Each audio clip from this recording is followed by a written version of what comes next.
I can understand to a degree the agnosticism.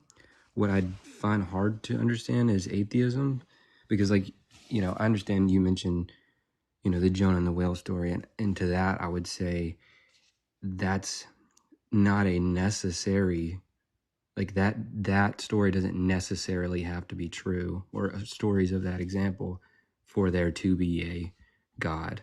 You know what I mean? And so, You thinking that they're more metaphorical? not necessarily. I mean, in that case, probably, but because the traditional explanation is that it's kind of a symbol of Jesus, of you know um, Jonah spending 3 days in the well, or in the whale, and um, Jesus being in the tomb for 3 days, and then raising from the dead. So it's kind of a fulfillment of that story in a way. But I just wonder. I mean, I'm gonna ask the standard obvious question of how does order come from chaos? How does everything come from nothing? And I don't think that atheism. I think you kind of have to have more faith to be an atheist and say, No. that everything came from nothing. I think that's more of actually a faith than it is to look at this religion, or this, all these different faiths that actually at least give an explanation for it. Well, it's not a faith position. It is at the very least, it's a don't know position. When you don't know, that is just speaking to the justification that you have to believe. Mm-hmm. If you don't have sufficient reason to believe in a claim, that doesn't mean you have faith that the claim is not true. That just means you're in a don't know position, or sometimes, for example, like with with evolution, once you've got an explanation of how something comes to be, you Yeah. don't need to retain supernatural explanations that are not justified. Mm-hmm. Yeah. I So, mean, and as far as the something from nothing, at the you're talking about the origin of the universe. Then for that one, right. um, I I don't particularly believe that something came from nothing, because if you look at the way nothing is defined, if we truly mean nothing, then that includes the potential to create for anything to happen. So Mm-hmm. nothing does nothing; it just sits there and exists, quote unquote, right? Um, and it just sits there forever. If you had a pure nothing, um, then it just sits there. So to say that something comes from nothing is, to me, it's more of a theist claim, because you're saying that number one, nothing exists. Number two, presupposition that God exists. And number three, that God can make something from nothing. So I find that Yeah. it's a theist claim, not an atheist argument. Okay. Yeah, but ultimately, what I'm saying it boils down to is that you know there is no you have no there is no explanation for Currently, the entire yes. universe, and they're never, like, in the entire Yeah. history of science, there is no there's no there's no way to have an explanation for the creation of the universe without some being that is outside of space and time speaking it into existence. And No, on no, the evolution thing, I don't. well, let's not go into evolution unless you Okay. want to. Let's do one Oh no, I'm subject. not. Oh, I'm not a Let's creationist. I do mean, one I believe in subject at a evolution. time. But Yeah. um, uh, if if uh, something has to come from nothing, Yeah. if indeed we need a maker to bring something into existence, right? Mm-hmm. That's a god power. It's a Correct. god level power in terms of like some sort of game parlance, right? Correct. Because something by itself, I mean, nothing by itself does nothing. It just sits there, and it never becomes something on its own. Um, so I mean, on the naturalistic world, we have quantum foams at the bottom, but nothing we even take that away.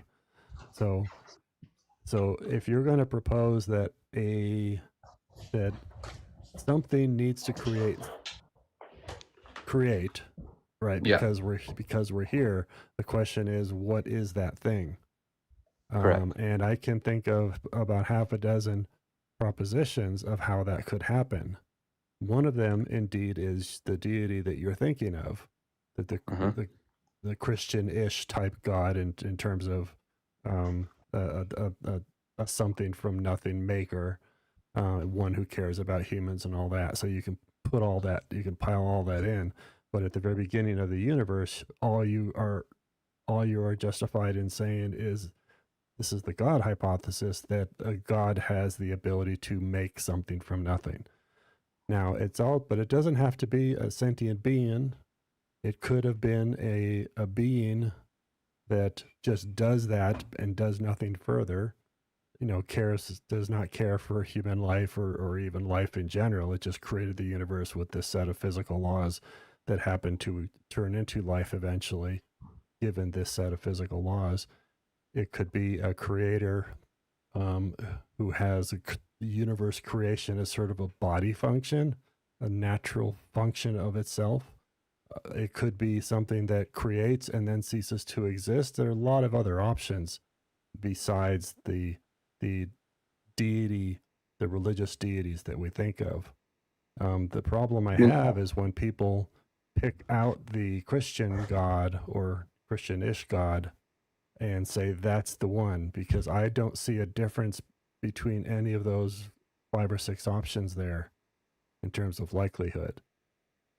And of course, there's always one more that at least one more that we're not thinking of, right? So let me throw it back to you then. Why do you think that the God that you think of, that knows of humans, that intentionally created a universe to come to make humans, and that cares about us, why do you think that that particular one is more likely than the other, whatever that was, 4 that I just mentioned? You're asking me why I'm convinced by my faith's God over, like, say, an Islam No, belief? no. Okay, I misheard you. Okay, let's simplify the Christian God into a deity who well, how do you want to define it? Do you define it as a deity who made the universe for humans? Um, well, I mean, I kind of would have like a long-winded. I mean, I would understand God as the Holy Trinity, Well, divine without getting essence. into the Trinity and Jesus and all that, because that sidetracks the argument.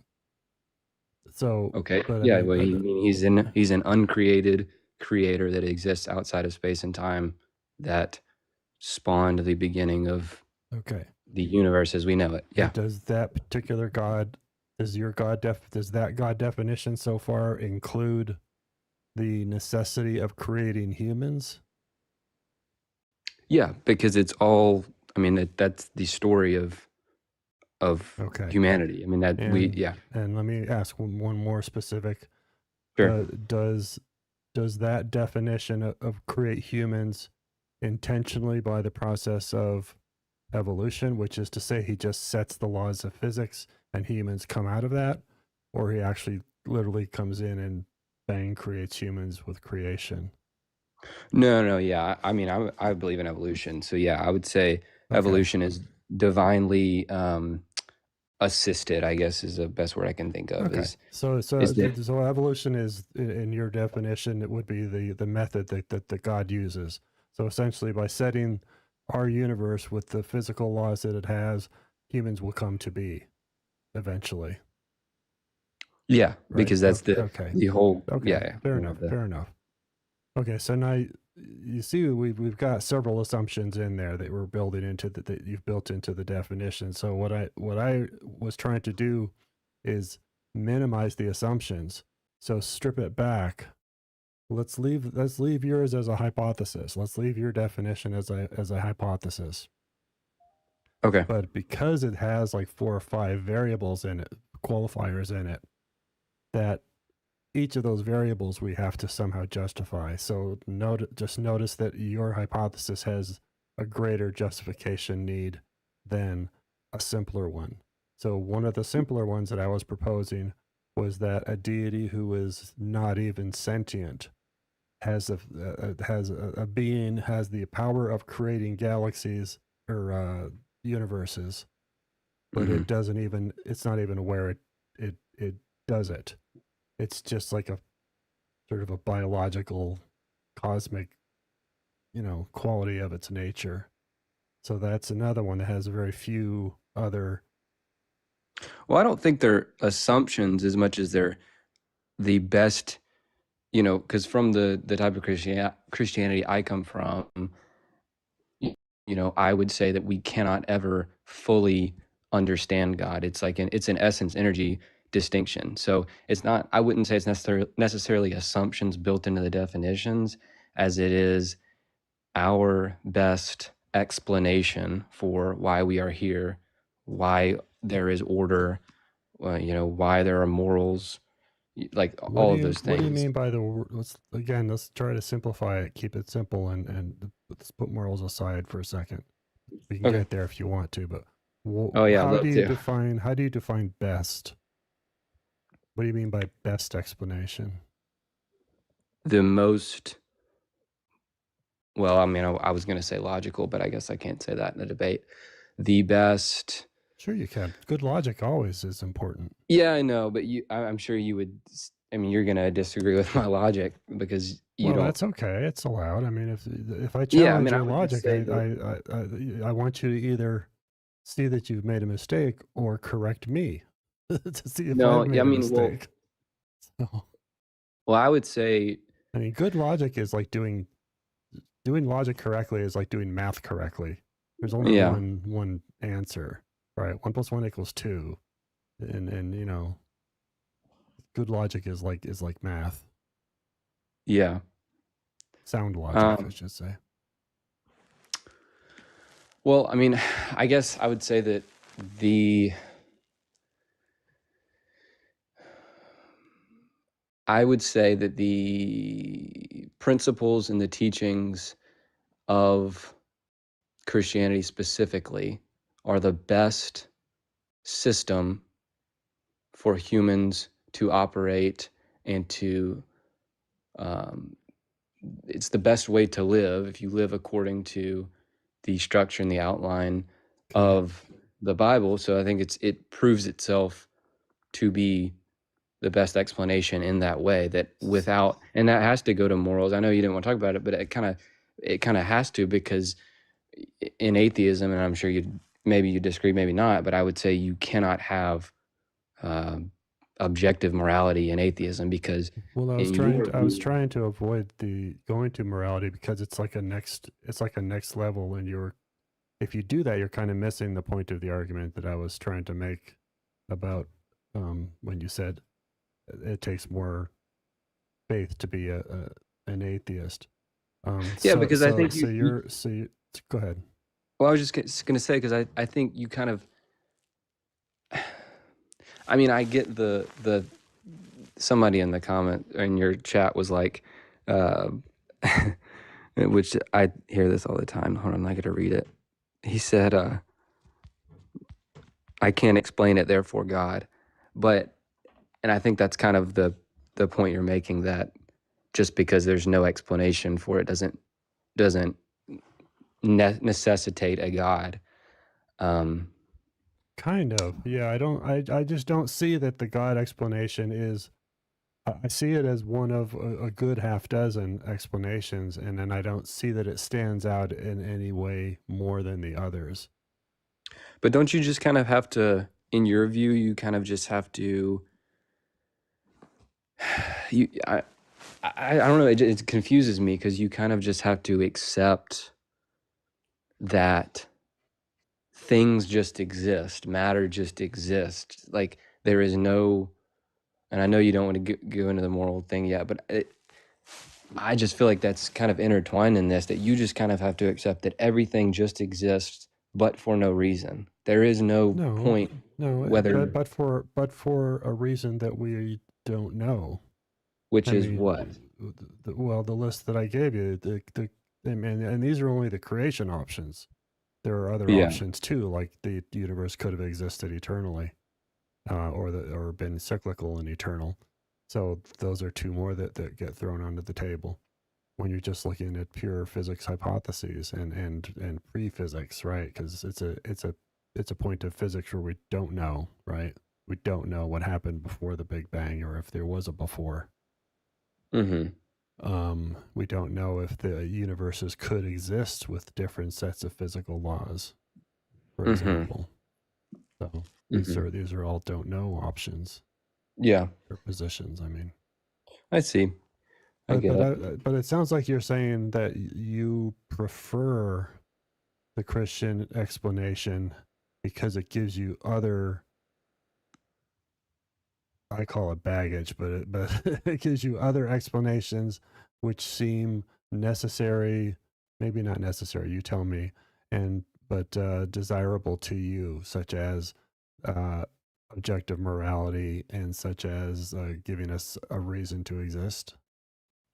Yeah, but I wouldn't say that like I don't it's not that, you know, um it's not like a superstitious thing. It's not like I'm uncomfortable with the fact that without, in my belief, without a God, there is no purpose of life. It's not like I'm just so uncomfortable with that fact that I'm choosing to believe.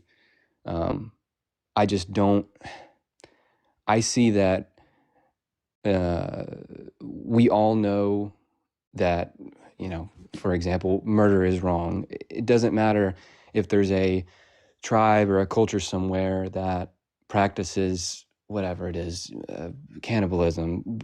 It's still wrong, and we know that whether or not we're Christian, atheist, Buddhist, it doesn't How do we know matter. that? How do you know that? How do you think we all know that? Well, do you know that? I think so. I think that we all agree that if we would not, uh, to me, all I have to do is look at the golden rule kind of thing and put yourself in the position of the victim, and you ask, would I want that done to me? And if the answer is no, then that's an immoral thing. I think it's just that simple. So if you can Yeah. think of a situation where it's and I think if we asked everybody in the world, they would say the same thing. No, I don't want to be unalived. I mean, there's a few exceptions, terminal cancers and things like that, but that's not really what we're talking about. So I look at that as I think it is a subjective thing, but I think when everybody agrees on it, that's as close as I come to objective, and I call that a subjective collective. Mm-hmm. If everybody agrees on something being wrong, that doesn't make it objective. What do you think? If everybody agreed, does that make it objective or subjective? Um, no, I mean, yeah, I don't think that just because like a majority believes something that makes it right. But I think that my No, that's not what I asked. Not right. Does it make it objective or subjective? If everybody agrees the same in the same direction, if everybody has the same opinion, is um, that enough to make it objective? Or I is that think a in terms of, um, I mean, no, I guess not. I guess no. If a majority of people, it doesn't mean that it's an objective truth. But I think that that doesn't. what if all people, every single person believed it was Um, wrong? Would that make it objective? if every person agrees that it is wrong, Yeah, you I just mean, asked me if unaliving was wrong, and everybody we know says it is, unless you're a psychopath, right? So, right, but and let's but just say that everybody says that same thing. Everybody says it's wrong. Does that make it objective? yeah, well, yeah, I mean, no, but they don't. That's the point because we Well, that's not how humans operate. It's that if in an alternate reality, if that were the case, that every single person on the planet agreed that killing each other was not wrong, then yeah, that would be objectively true, but that's not the reality that we live in. We know murder is wrong because it Okay. disrupts the natural order. Yeah, It takes life, and we also know there's exceptions to every rule, right? Self-defense in times of war and things like that. which is not murder. Murder is not self-defense. Well, I was just trying to stick with the unaliving Yeah, TikTok yeah, I know, concept to be safe, but yeah, that's that's fair too. That's fair. That's fair. because from the Christian perspective and Jewish perspective and his Abrahamic religions perspective, as far as I know. Doing go ahead. Okay, go ahead. No, you got it. Doing away with a life is a very touchy thing. So I think my sense is that it's the same. It is a subjective thing, and all these exceptions are a demonstration of the subjectivity. Because look at the death penalty as an example, right? We can have the death penalty. We have it in some states. We don't have it in other states. We have it for some crimes. We don't have it for other crimes. So there's a lot of subjective nuances that go on and conditions that go on what the punishment would be, right? Whether or not we would impose the death penalty on somebody. So Sure, but again, that's not murder by definition. That's you. I mean, what is the definition of murder? Well, let's see Webster's definition. Yeah, let's look it up. I'm not sure what should. Oh, darn it! I gotta stop doing that. That's the wrong screen. I get it on my bottom screen here. Here we go. Because there's a definition difference in the Bible, isn't it? Isn't there? Or am I wrong there? I mean, what does the Bible say about the concept of unaliving of all types? And is there a distinction for that and self-defense? Is there a different word?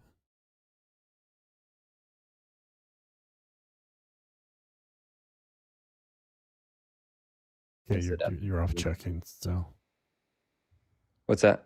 Is there the concept of taking a human life intentionally?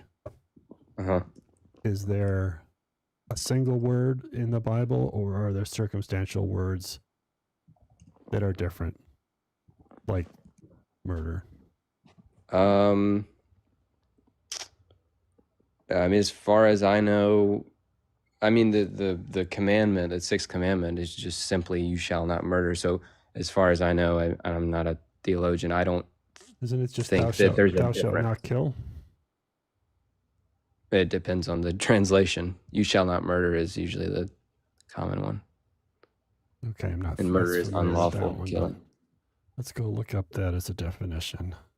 Murder definition. I think the Greek, or maybe the Hebrew or something, is like rasa or something. It's deliberate, unjust taking of someone's life. The unlawful, premeditated unaliving of one human being by another. That's murder. So supporters of people who were in favor of the death penalty would obviously say that it's lawful. So if it was lawful, and if it was not premeditated, according to this is Oxford Dictionary, then it would not be murder. So if it's lawful would cover like times of war, right? And presumably it's going to culturally depend, but in some cultures and not others, self-defense is going to be considered lawful. Yeah, and I mean, even to your point, there are Christians, I think Seventh-day Adventists, that don't. I mean, they think killing in any sense is murder. So they would say even self-defense, and please avoid that word for TikTok. Oh, I didn't know that I'm sorry. Yeah, you're not supposed to say it. Oh, dang. Okay, I don't get on here a lot. Yeah, we have to use unalive all the time. Okay, I'll do that. Sorry. So, yeah, that's why I hear people say that so much. I wondered why I heard that. Yeah, that's why they flag you. And that guy, someone in the comments said God can forgive murder also. I don't know whose side he's taking on that, but I see this. To me, it seems like it should be simpler. because thou shalt not kill or murder Yeah. even is a very, to me, as I grew up as a Catholic, is in most versions of the Bible I've read. Actually, matter of fact, all versions I've read, but I haven't read them all, obviously. Mm-hmm. Just say, "Thou shalt not" unalive, and that to me is a very simple definition. So Yeah. when we go into, but times of war is not an objective wrong, that to me is a worse argument than saying it's subjective, and part of that subjectivity is the various conditions that it can occur under, Mm-hmm. such as accidental. We've got in American law, we've got things about premeditated, we've got things about accidental, right? There's first degree, second degree, there's manslaughter, which is unaliving somebody by accident, right? Which Mm-hmm. is still considered an illegal thing to do. There's this, the punishment is just less. Mm-hmm. So Yeah. from a God perspective, it seems very simple to say, "Thou shalt not unalive," as sort of like the highest level of the rule, Mm-hmm. and then we can get into more specifics. But see, once you do that, then you're no longer being objective, because objective means all times and all places, and independent of anybody's opinion, right? Because subjectivity means you have a mind involved. Mm-hmm. So to me, that's how I see that the world operates. Mm-hmm. Okay. Yeah, that makes sense. Yeah. Um, yeah, and for translations, I typically try to go back to like the early Greek or the early Hebrew, just because That's good. it's yeah, it's been Yeah. translated so many times that sometimes, and like you said, Yeah. it's the definitions and some, but I mean ultimately, and I know this is not, I guess, a strong argument, but it's just the perspective I come from. Like I said, going back to, we just, it's my belief that we can't really ever fully understand uh, his judgment, and so I don't know. I don't know according to when we are judged, if the person that defends his home and kills someone is going to be judged one way or the other. I don't know that, but it would be in my best interest to avoid doing that at all costs if I'm keeping the law like I'm supposed to. And Is I it think, is it possible that there is no God there, and you're worrying a little bit too much? what do you mean? Well, because you've got an assumption there that God has that God has ways. So essentially, you're kind of saying that if God says it's okay, then it's okay because his thought processes are superior to ours. But you're missing the potential that there actually is no God there. To me, that seems like a backsliding explanation. When something doesn't make sense to you, to say that, oh, it's only there because he's greater than us by definition. So therefore, whenever I run into one of these arguments that doesn't make sense, I have this sort of escape hatch to go through. Well, I'm not saying it doesn't make sense. I'm just saying that the Jesus didn't say, as far as we know, uh, or God did not tell Moses, "You shall not murder," and then all. But in this specific scenario, you can. But then this, he didn't break. So it's not that I don't know. It's not that I don't know what I said at the beginning of my statement, but um, It's okay. You're allowed. I'm not holding you to anything. You can yeah, no, I'm just saying. correct yourself and reword or whatever. Yeah, I'm not one of those people. yeah, I guess, yeah. I mean, I don't know. I mean, it's an interesting point. I just, Yeah. it's not that, I guess I wouldn't say it's like a, it's like a back, or not an escape hatch, I guess you said. Like, I Well, understand what you it could mean. be it could be an escape hatch. It's not that it necessarily is, but when people Hmm. say if I don't understand it, they say God works in mysterious ways or God knows better than we do, which to Hmm. my ears sounds like I don't know. So I have to find a way to turn that logic around to make it okay, because there's this cognitive dissonance that sits in your head where on one hand it's like God has to be right, and on the other hand it's this thing doesn't make sense, but God has to be right. So I've got to twist this logic to make God always right. And that's the problem with being so strong into religion, that you don't even think about the possibility that either A, God is wrong, or B, God doesn't exist, and the story is just somehow written poorly. Yeah. Especially Okay. considering that there were so many writers, right? It's not like all these writers got together and got an editor to make it all very consistent. So Yeah, but I mean, there was multiple councils. I mean, the Bible was yeah, put together over, multiple years, multiple writers, and yeah, but they all had, the councils didn't rewrite, to my knowledge, right? no, but They they decided refined. which gospels and books, excuse me, Were most were going important. to be in it, right? But they didn't sit there and rewrite to make them all consistent, because we Mm-hmm. know there are inconsistent statements within the Bible, throughout the Bible. And so when they took in a book and took out a book, like they took out one of the Gnostic Gospels or something like that, this, to my knowledge, they took it all or none, right? Mm. That's why you've got something like in John, which is completely different than something you've got in Matthew. You've got different descriptions of what happened to um, Judah, for example. You've got differences between being born in Nazareth and being born in Bethlehem and things like this. You would think that if there was a good editor, which But there does that what disprove the, like, I mean, if there's it a disagreement on you know on things like that, yeah, does that disprove the ultimate story that it disproves follows?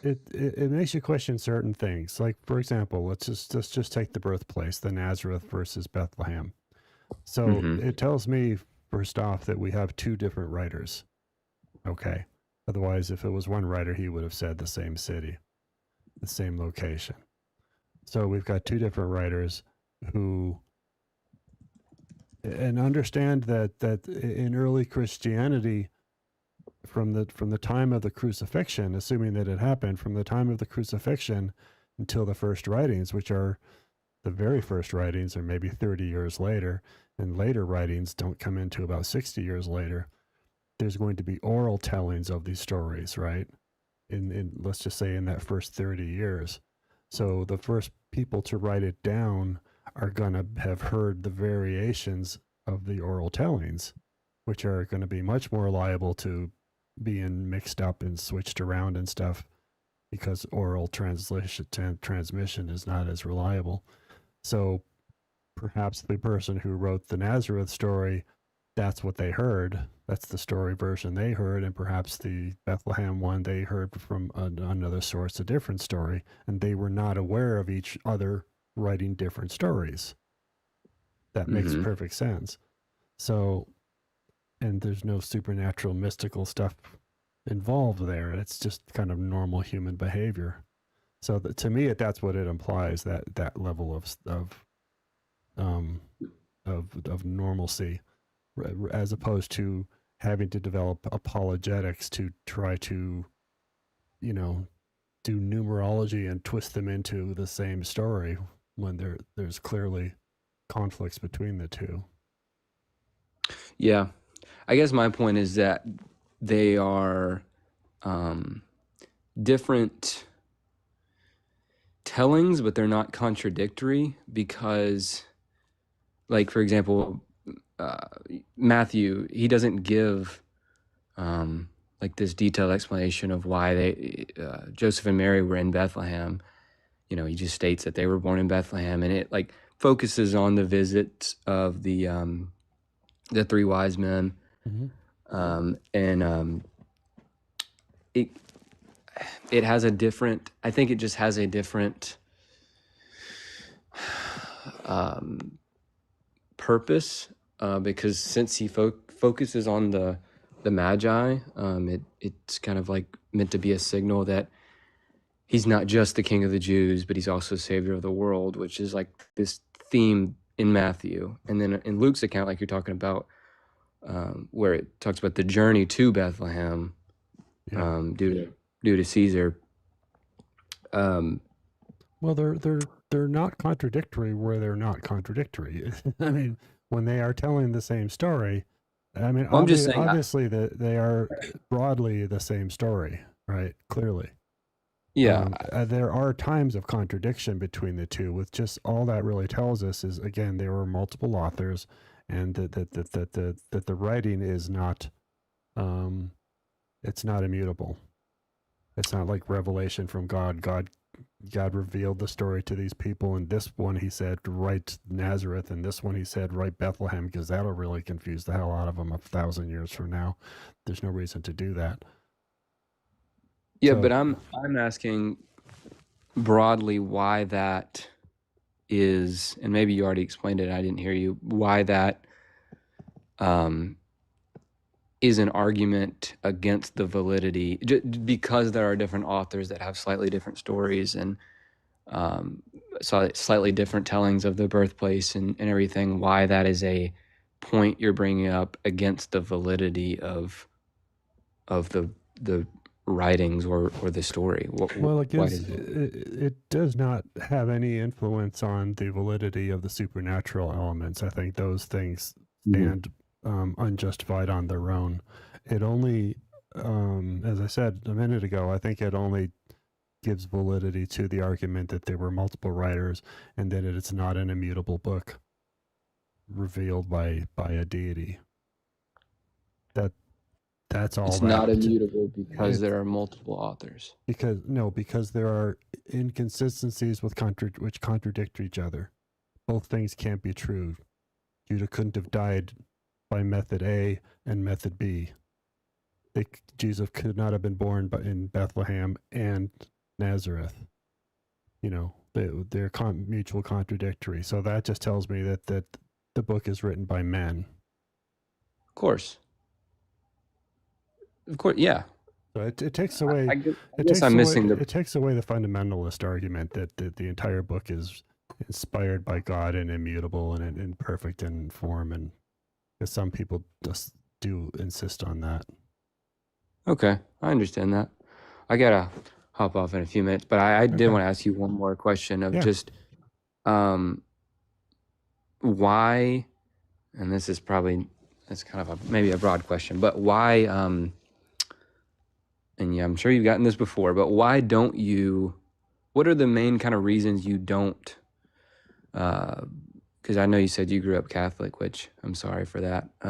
It was kind of dull, to be honest. Yeah. Yeah, there's some, it's beautiful tradition, but there's a lot of issues.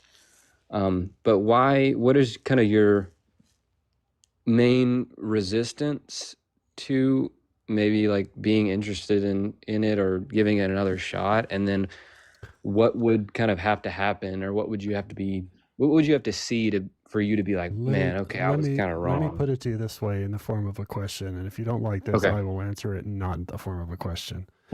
What would it take you to convince you to reconsider that a wheel is not round? The point is, I have studied, I have learned, I've been through 10 years of study and then 10 years of this stuff, read the Bible, read the Quran, read Psychology of Belief.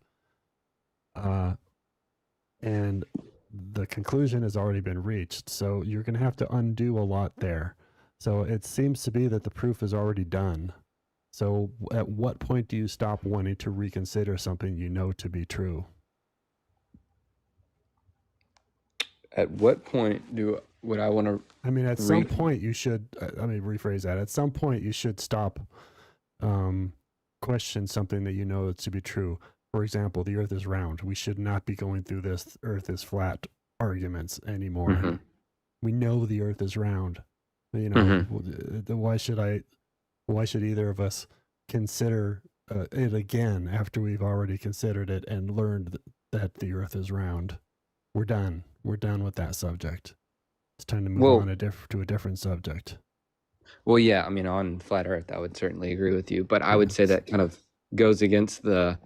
Um, I mean, that's like an anti-science argument that we're supposed to just never. We're supposed to just learn something is true and never, ever, ever question it. I mean, that's why I Well, got on this live is because like. well, here's the thing.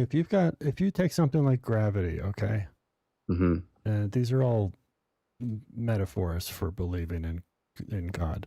If you take something like gravity, and we have a theory of gravity, we're not fully great with how it works, but we know how it works, but exactly why we don't know.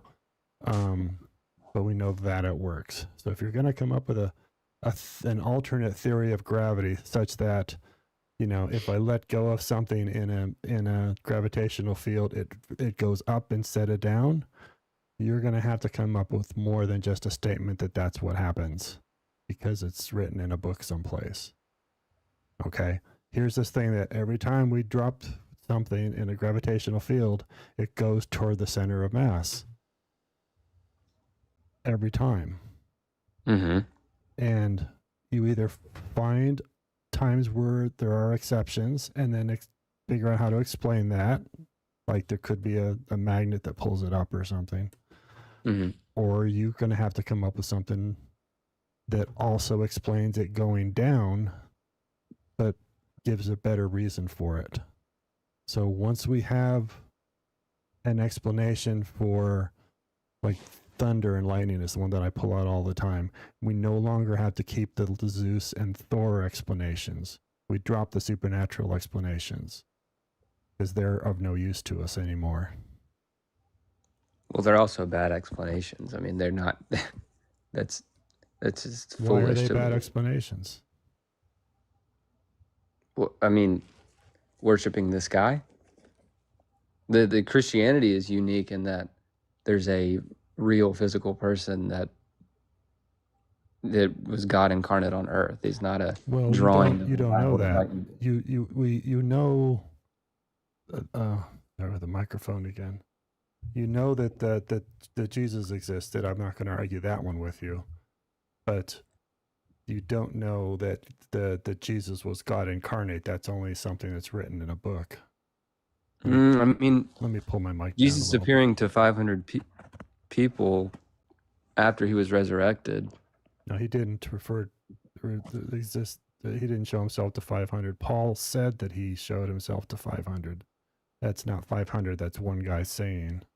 Okay, so people said that Napoleon existed by that same logic. So you have to believe the scholars and the historians that said Napoleon existed. And one is talking about a guy who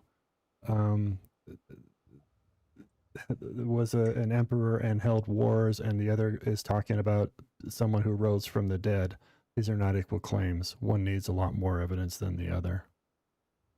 Yeah, but you're saying that Jesus did not appear or could not have, or you're saying just because you're saying that Paul said this, and because Paul said it and he's just a human, that it didn't happen. Paul saying 500 is evidence of Paul saying 500. It is not evidence of 500. It is evidence of one guy saying something. Right. You would have to would have to independently go get 500 people's statements to say that we have 500 people.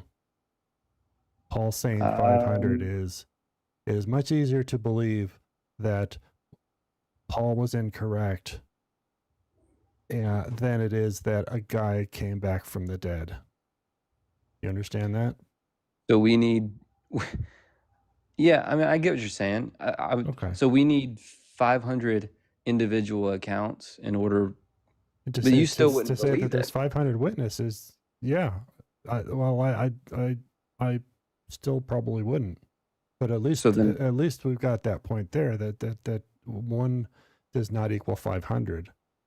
If we had 500 Pauls writing, 500 different people writing that I saw firsthand, Paul is third hand. he's Paul says that he's writing based on what someone else told him they saw. So Paul is not even firsthand account. So that takes it down even further. If we had 500 firsthand people saying, like, if that happened today, right, where everybody has a cell phone and they're doing video of the thing, right, and we had video of the tomb and we had video of the rising and, you know, the resurrection and going to heaven kind of a thing, you know, then What about then we would have something that's believable, what because about the we'd have strong evidence. what do you think about the Fatima apparitions in 1917? I mean, that's fairly recent in the Yeah, scope of history. I remember I saw a movie about it a long time ago. It's a girl who says she saw Mary. What's the Fatima story? It's three in Portugal. Three children saw and interacted with a vision Yeah. of Mary, and Yeah. there were subsequent apparitions after that. So first Over the off, course of a notice how couple you months. just changed subjects on me, because No. I'm saying no. It's the same subject. I'm saying, it is the same subject, but now you're going to the what abouts. So but you're saying that I know you're saying that one guy. I'm not going to believe what three children say when it comes down to believing if a person came back from the dead. It is too high a bar. You're going to need something miraculously high, or at least in current days, you're going to need something that is much more evidential and consistent, not necessarily reproducible, but having multiple multiple people documenting it from various angles. I mean, look at how hard it's been to try to prove that that aliens have existed, that have visited Earth, because, you know, no one ever really gets videotape of the thing, even though supposedly it's happened thousands of times. So it takes a lot to believe an unusual story. And we know that people are capable of coming up with unusual stories, or believing false things, and getting caught up into conspiracy theories and things. Okay, I understand what you're saying. Yeah. I'll ask another question. I kind of forgot to bring this up. I would say, you know, we know that, and I've never heard a good explanation for this, that the apostles, right, the 12 apostles, all of them, every single one of them was brutally murdered, except for John. I believe he died on an island in Patmos. Yeah. But they were all brutally murdered, crucified, for what you are saying was a lie. So they all individually in different parts of the world went and spread the gospel. They spread their teachings of their rabbi, and then they were all crucified, and never at one point said, no, it was a lie. Please don't kill me. Why? I never have understood why this is a good argument, why this is something to believe based on. I literally have never understood this, especially after 9/11, seeing the extremes that people went to put themselves out of life in the name of their beliefs. I literally have never understood why the apostles dying voluntarily is any evidence for anything more than their strong belief. And we know people are very capable of very strong beliefs to the point of extinction. We know that. We see that all the time. And we've seen it throughout history.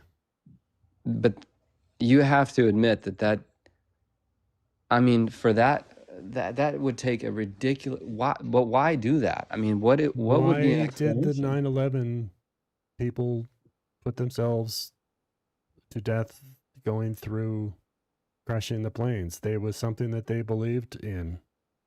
They thought there was a greater purpose. We know people are being capable of either being brainwashed or just having very, very strong beliefs and becoming radicalized, if you will, or just not even radicalized, but just having very strong beliefs to the point of unaliving themselves.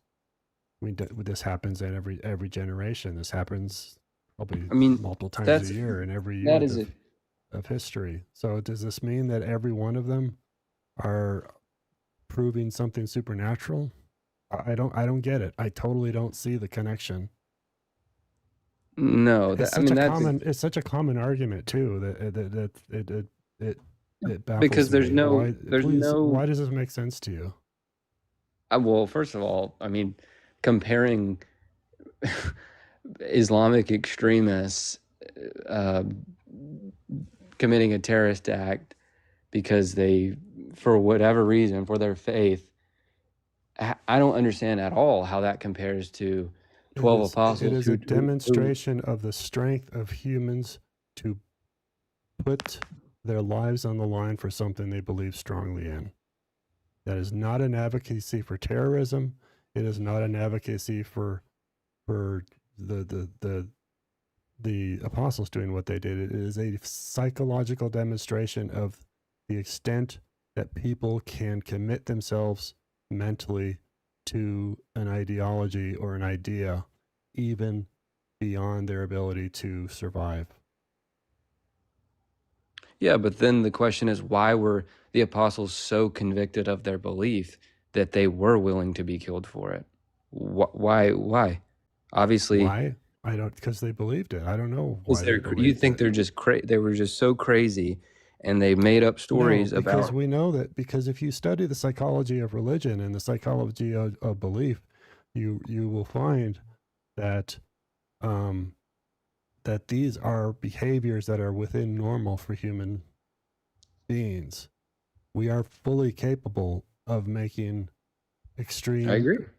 unrational decisions that Yeah. go against our evolution and our ability to reproduce in ourselves and do these bad things. We are fully capable of that, and we know that's not crazy. There are crazy people, yes, who do these things too, and there's a fuzzy line sometimes. But for the most part, this is within normal human behavior.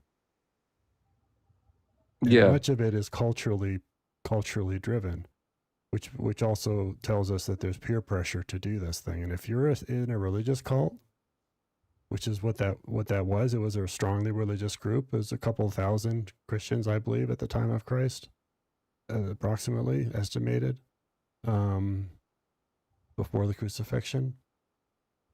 That you're you're gonna be loyal to your group and following what the group is, and you could be fully convinced of it.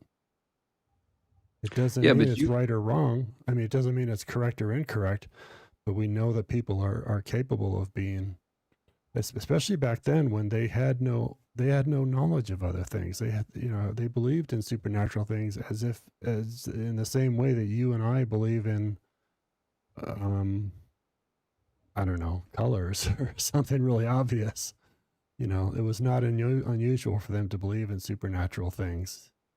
Yeah, but that goes back to the first thing I said, that you have to you have to believe you it goes back to the kind of the faith thing, that you have to believe so many things to be true in order for it ultimately to be a lie. I mean, you have to believe that all of these men made up these stories, that Jesus walked on water and that he turned water to wine, completely all made up, all for the purpose of what? That For the you have to purpose for the believe. purpose of Well, hold on. Go ahead. You, Okay. like I'm just saying, I just don't see the logic there, that okay, here's these 12 men who are with Jesus almost every, step of his mission on earth, and they made up all these stories to convince people. Then he died, and then they made up that he rose, appeared to them, appeared to more people, ascended into heaven. And then they took all of that. They went all around the world, or at least Eurasia, and spread that news. And then they were put to death brutally for that. I Yeah. mean, it's just, you have to believe so many things I for don't that to I be don't true. believe that. I because that seems very unlikely what you just described. I would expect that the followers were true believers. That there was whoever made the religion was probably just a couple people who or maybe it was a small group. It would make more sense if it was just a few people who said, "Look, here's this savior who has been prophesized, at least the way they believed it." And unfortunately, the Romans got to him, took him out, and there goes the whole concept. There goes the whole savior, and we want to keep him alive. So let's put together this alternate telling, and in those 30 years of the oral retellings, that it kind of took off. It may not have been that intentional. It may have been sort of a whisper kind of campaign. Where's the body? I heard that this maybe happened, that maybe happened, and these kind of things just sort of came together in the oral history. I would not expect it to be a conspiracy of the apostles getting together. That seems very fanciful. So no, it's not. That's not what I believe. So you're saying that, so obviously you believe Jesus existed, I'm assuming, as a real. Probably, but it's a Okay, safe. well, just for the It's a sake of, safe bet. Yeah, it's a safe yeah, bet. for the sake of this, I was just assume, okay, so he did exist. So you're saying that he was able to convince these men that he was the Yeah, fulfillment of I the Old would Testament take prophecy? them as true believers. And again, in my experience, which for what it's worth, um, people seem to believe what they say. So I would assume that these people are like Paul and like many people in current and in modern days and in between were very true believers. I would assume that the apostles were true believers, and that they would. That's why they held that. That's why they held their ground to the end. I think that's evidence to that conclusion. Mm-hmm. So And so then, I don't think we really know where how the story came together, other than sort of that sort of conceptual thing. Some people say that think Paul was the one who sort of stitched it together through his writings, which is possible. I don't know. You'd have to look into the scholars about that. I personally, if I was betting on anything, I'd bet that we don't know who initiated the resurrection story, or if indeed it was initiated, rather, and then it just sort of organically happened bit by bit over a mm-hmm, 20 or 30-year period, or mm-hmm, maybe a year, and then it was just sort of orally elaborated upon until someone mm-hmm. started to write it down, Okay, right? Because yeah. Paul didn't write it down. The Gospels came later. That came post 100. Um, yeah, but I mean, Yeah, Paul wrote letters. I mean, right. he clearly. But he didn't write the story of the crucifixion and the resurrection. That came like 102 to 150, somewhere in that zone. So I think Paul was a true believer also. But Mm-hmm.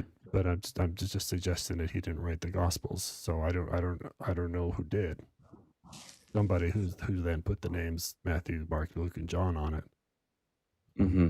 and then eventually the church put those together in some sort of collation way, leaving the inconsistencies in place. Unfortunately, otherwise we probably would not be debating this as much. Because Um, honestly, why are there four Gospels? You ever think about that? That's one of the things that occurred to me when I was reading it. It's just like, why? It's the same story with slightly different elaborations on certain parts. It would make more sense if there was just one telling. But no, we've got four different tellings, and there's inconsistencies in between them. If I was in one of those councils, I would have said, let's just put one in, and it makes more sense, and probably the one with the most detail. So probably John or something like that, and be done with it, rather than have four different stories that have differences between them. mm-hmm. Uh-huh. Okay. one thing that I thought of when you were talking about that. So what would you say is kind of the, and I can answer that, but I was just wondering, like, what do you think about the miracle stories if they never happened? Yeah, But like you said, I don't think they happened. I think right? those were Okay, elaborations that came because again, the but gospels why were not the specifically the ones that gospels. they are? Oh, who Like, why knows? specifically water to wine? Why specifically? I mean, Who it just seems knows? like why make up these, you know, it just seems like if you're trying to convince people of something that's not true, why make them so elaborate? Why not make them at least somewhat believable? It doesn't make sense to me. If you're in those shoes. Because you've got to because you want your reader to believe in a supernatural being, and to be a supernatural being, you have to do supernatural things. Otherwise, you're just a guy, right? There's a reason that there's a reason that Christianity and Jesus is more popular than Buddha, for example, because Buddha has a very sort of routine story, right? There's nothing particularly supernatural about it. You know, he had questions. He meditated under a tree. He got some philosophical ideas, came back and taught it. He's a teacher, right? There's really nothing supernatural there. Whereas, you know, Jesus is physically actually partially God, is and Muhammad was like the last prophet who was spoken to directly, and it's all complete revelation. It's completely accurate. It's these over the top things that supposedly make it special. Remember, these things were not written in modern day. They were written at a time where people believed in these things. We didn't Mm-hmm. really start to question these things until the Enlightenment to a large degree. I mean, there was some in early philosophy, but to a large degree, it wasn't until the 1700s with the Enlightenment philosophers where we started to really have questions of maybe this God story is actually not what we've always assumed it to be. Mm-hmm. It's a modern thing. Oh, and somebody brought this up in the comments, and just I neglected to mention this because I forgot. Paul did see Jesus. That's the beginning of his ministries when he witnesses him on the road to Damascus. Yes, That's yeah, right. And so, I, you know, we'll take that for what it's worth. We'll take that for one view. Now, whether or not that's really happened, or if it's, you know, he had a seizure or something, but yeah, that counts as one. mm-hmm. Okay. Hmm. Okay. Oh yeah, and then somebody said that. Uh, I know I'm not debating the comments. I read it and It's it okay. stuck out to me. Someone said that they thought that it would look like fulfillment of prophecy, but there's no. I mean, there's so many miracles that aren't like fulfillments of prophecy. That's not true at all. So, Hmm. but um, Yeah, I mean, it wouldn't really, it wouldn't be much of a story if you know, God cured or Jesus cured a foot fungus or something like that, right? You know, but curing a leper it's a miraculous. Oh, we can't see how that could possibly happen if it wasn't a divine intervention kind of a thing. It has to be a bigger thing for to to convince people of a supernatural thing. However, mhm. in modern day, we can understand more realistically now that those things, the more elaborate they are, the less believable they are. So you're right in the point that you make. It is actually, as we look at it with modern eyes, it actually counts against the story, not for the story. We're not as gullible as people used to be 2,000 years ago. We know so much more. Yeah, yeah, I understand what you're saying. I guess my point was just kind of that, like, um, I don't understand why.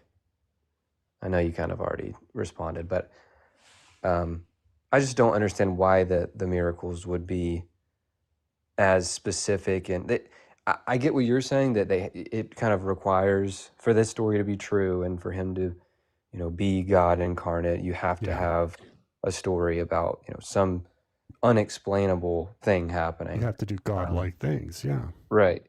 Yeah, but I just, And that you worked. know, That worked for Zeus and Thor too, right? They did the godlike things. Lightning coming down from the skies is a pretty damn godlike thing when you don't know anything,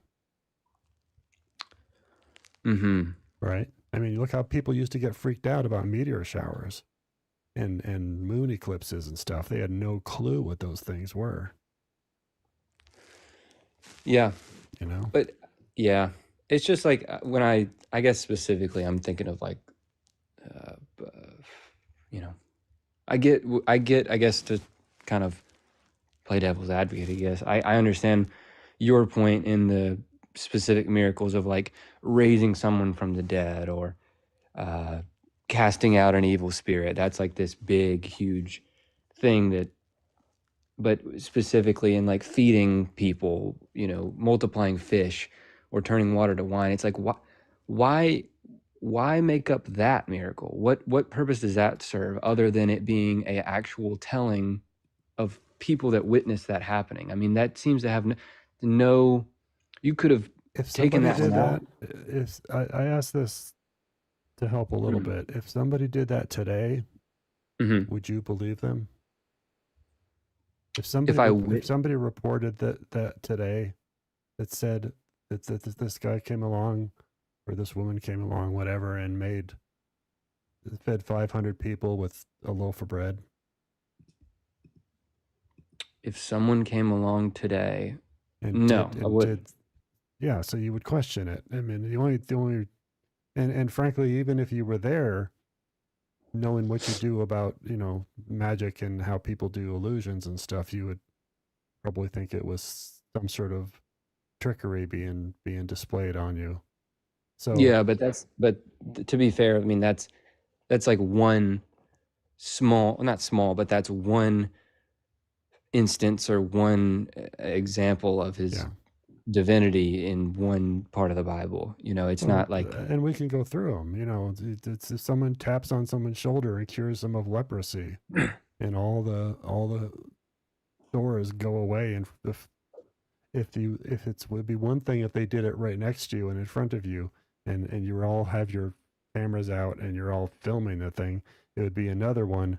It'd be a whole nother thing if you said somebody in India reported that this happened and nobody recorded it.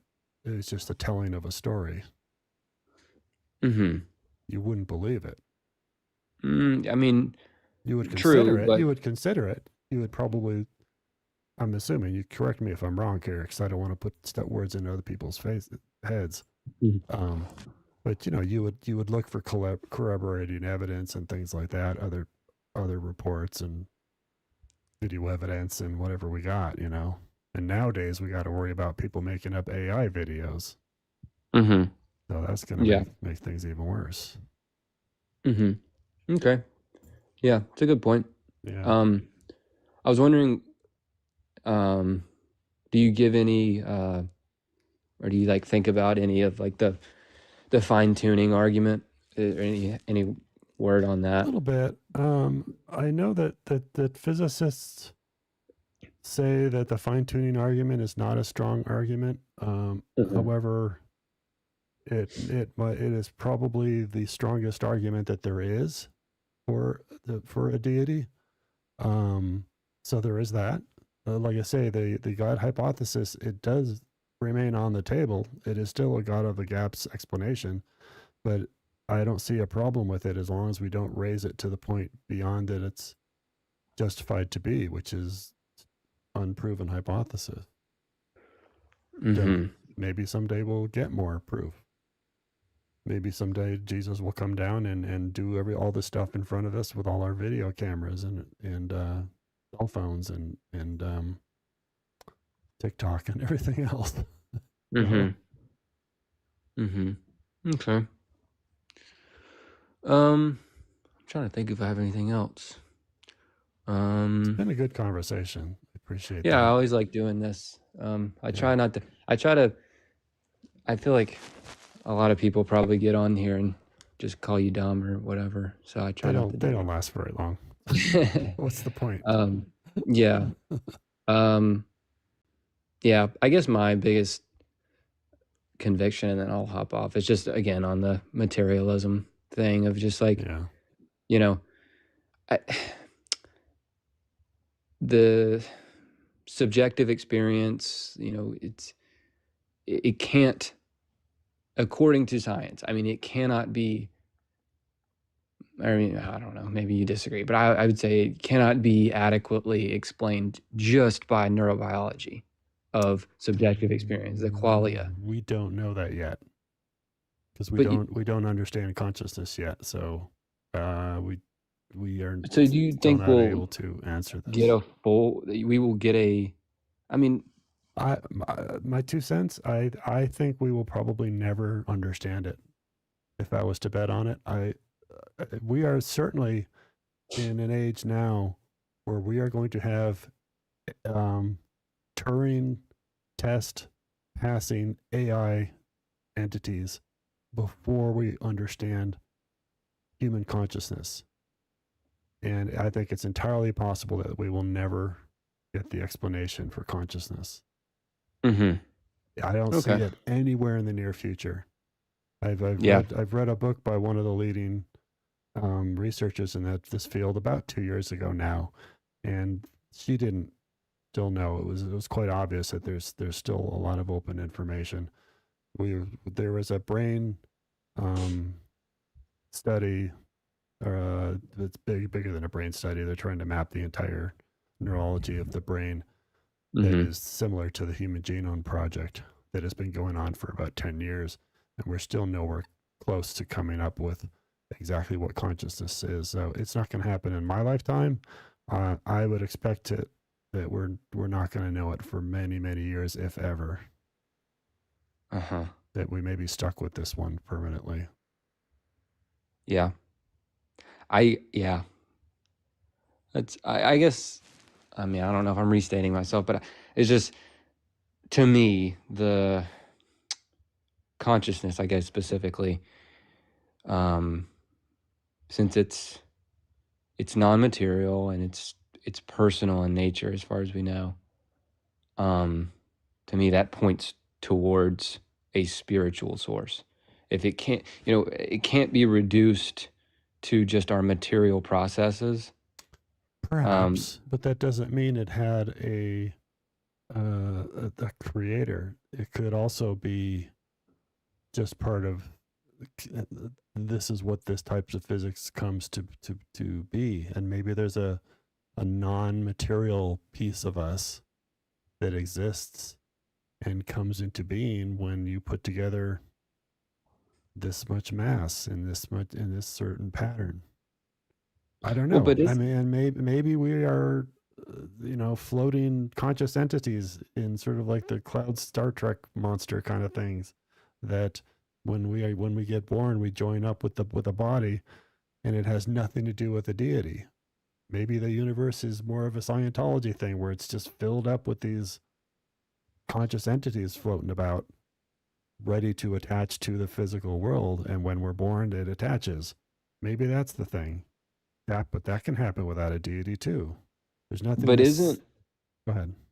isn't you saying, maybe this is the case? We'll never know. Isn't that the same line of thinking as your God of the Gaps thing? I No, mean, no. It is recognizing our ignorance and making up hypotheses, because we can use philosophy and logic to derive hypotheses.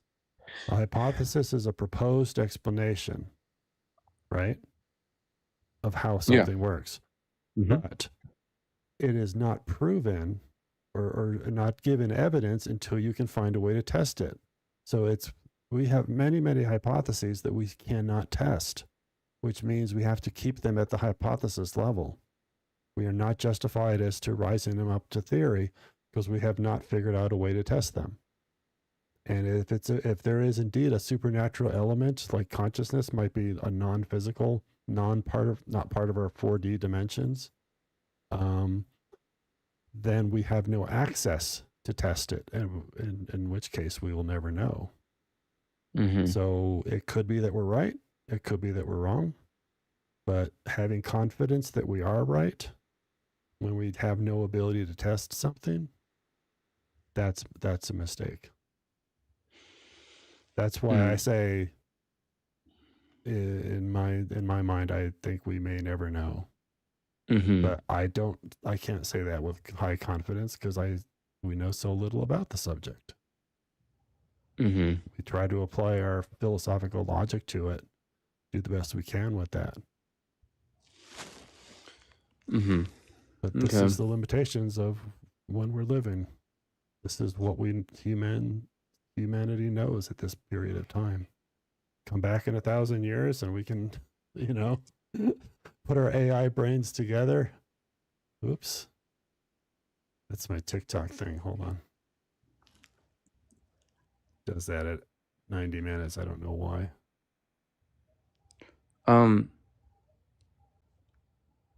But I guess you kind of said that you have some leaning toward agnosticism, because I was just going to say that, or go ahead, maybe you. Well, agnosticism is just recognizing when we don't know something.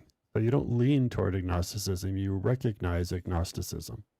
But you're invoking agnosticism by saying that we may never know. I mean, that the position that the existence of God is unknowable or currently. I never said that about God. Okay, I only said that about consciousness. Either way, okay. Monoism versus dualism. Monism versus dualism. I only said that about consciousness. I mean, I can say something similar about God if you want me to say that. I mean, if you're interested, it could be that God exists in a place that is different than our 4 dimensions, right? 3 dimensions plus time. It could be that God exists outside of our universe, right? Hypothetically, as a hypothesis, as a philosophical hypothesis. The thing is, if it exists outside, the question then also becomes, does that outside entity have access to the inside of the universe? Because maybe it does, maybe it doesn't. And if it does, could we only see its manifestations, and then have no explanation as to why they happen? Because maybe it exists out there and it can reach in. Maybe it exists out there and it has no way to get to us. Maybe it exists out there and we can have no access to it, so we'll never know that it's there, other than doing this sort of philosophical convincing ourselves of it. And maybe we will be more honest about it and recognize the limitations of our ability to make conclusions, instead of saying, yeah, because I don't have the answer to this question, I'm going to assume that there's a supernatural thing that exists, and naturalism is in fact not true, where we don't know that. Maybe naturalism is all there is. Maybe it isn't. Okay. But yeah. to say that supernaturalism actually exists, that's taking it above the hypothesis level, and that's not justified. Yeah. Yeah. I see what you're saying. I just. Yeah. I can't ask for more than that. So, we're trying to understand each other. So I can't ask for more than that. So that's a good thing. Yeah. Yeah. I know what I was just going to say, but I know what your response is going to be, because you already said it. But I was just going to say, the fact that we don't know doesn't mean that we just accept that it's a thing we don't know. But I know you're going to say that our best explanation is, you're saying that doesn't. We don't have to accept that we can't know. I think we should keep trying to figure it out. So come up with come up whenever you have a hypothesis, which is an explanation of how something works, the toughest step is the next step, which is coming up with a way to test it. And you've got broadly two ways to test it, with logic and with physical evidence. Okay? And we know that you can't prove something only by logic, because that's basically defining things into existence. But it helps. You can rule out some things by logic. But if it turns out that it's an untestable thing, then you have to accept that either it's something we will not have access to. Maybe there's something in the future that we don't know now that will give us access to that. But at least at the moment, we have to remain agnostic at the moment, aware of our ignorance, and just intellectually honest about that. That does not mean that we should give it up and say we'll never know, or that it's unknowable. We certainly should not say it's unknowable, because that's too strong a definitive statement. Okay. That's unjustified. Okay. It's an interesting point. Oh dang, it's late. I gotta get off, but I'll it's 11 o'clock where I am. I guess do you I could be here all night. I love this, but I'm here 3 times a week. I'm here Monday, Wednesday, Friday. Okay. Well, do you think that, I'll just ask one quick one. Do you think that you can have objective belief? Like, are there things that, in your view, we already kind of talked about it, but that are objectively true? Like, are there morals that are objective in your worldview, or no? I was hoping you weren't say the word morals, because I believe there are objectively true things, right? Things exist, physical things. There are planets and et cetera, et cetera. There are photons and whatever. There are objective truths out there. I see no evidence of objective morality.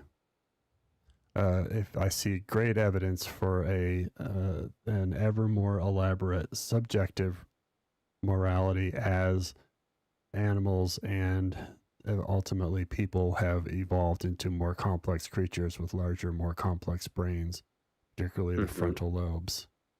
And those moralities get put into some sort of legal structure eventually, and that there's always room for improvement. So I see no evidence of objective morality in nature, although I do see some evidence for some functionally beneficial moral behaviors. That makes sense. Yeah, it makes sense. Yeah. So like there, for example, there's some benefits to cooperating sometimes, right? Okay. At least having some cooperation in the mix.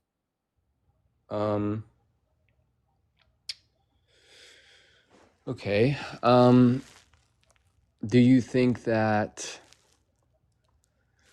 for example, I don't know, giving alms to the poor, like a tenet of Islam, like something like that, is that something that's objectively good in all senses? Is giving to the less fortunate a good thing? Well, we can take the golden rule test first and look at that from the perspective of, would you want to receive? Would you want that thing to happen to you? So from the beggar's side, if you will, they would like to receive it. So it would be considered moral from that sense. Whether or not they deserve it or have earned it or should get it without any strings attached, that's a tougher question. I think it's more of a cultural question. And I think that is... But I'm asking, go ahead. But I'm just saying, is that I feel like you're kind of, I don't want to, I mean, we could agree, right, though, that there's no, I mean, what scenario would it not be a good thing? Well, there's the idea that if you give a man a fish, he'll eat for a day. If you teach a man a fish, he'll feed himself for life, right? So there's that kind of concept that comes to mind. Uh-huh. So, rather than buy a person a meal, teach them how to make food or something like that. So I don't think it's as simplistic a question as you posed.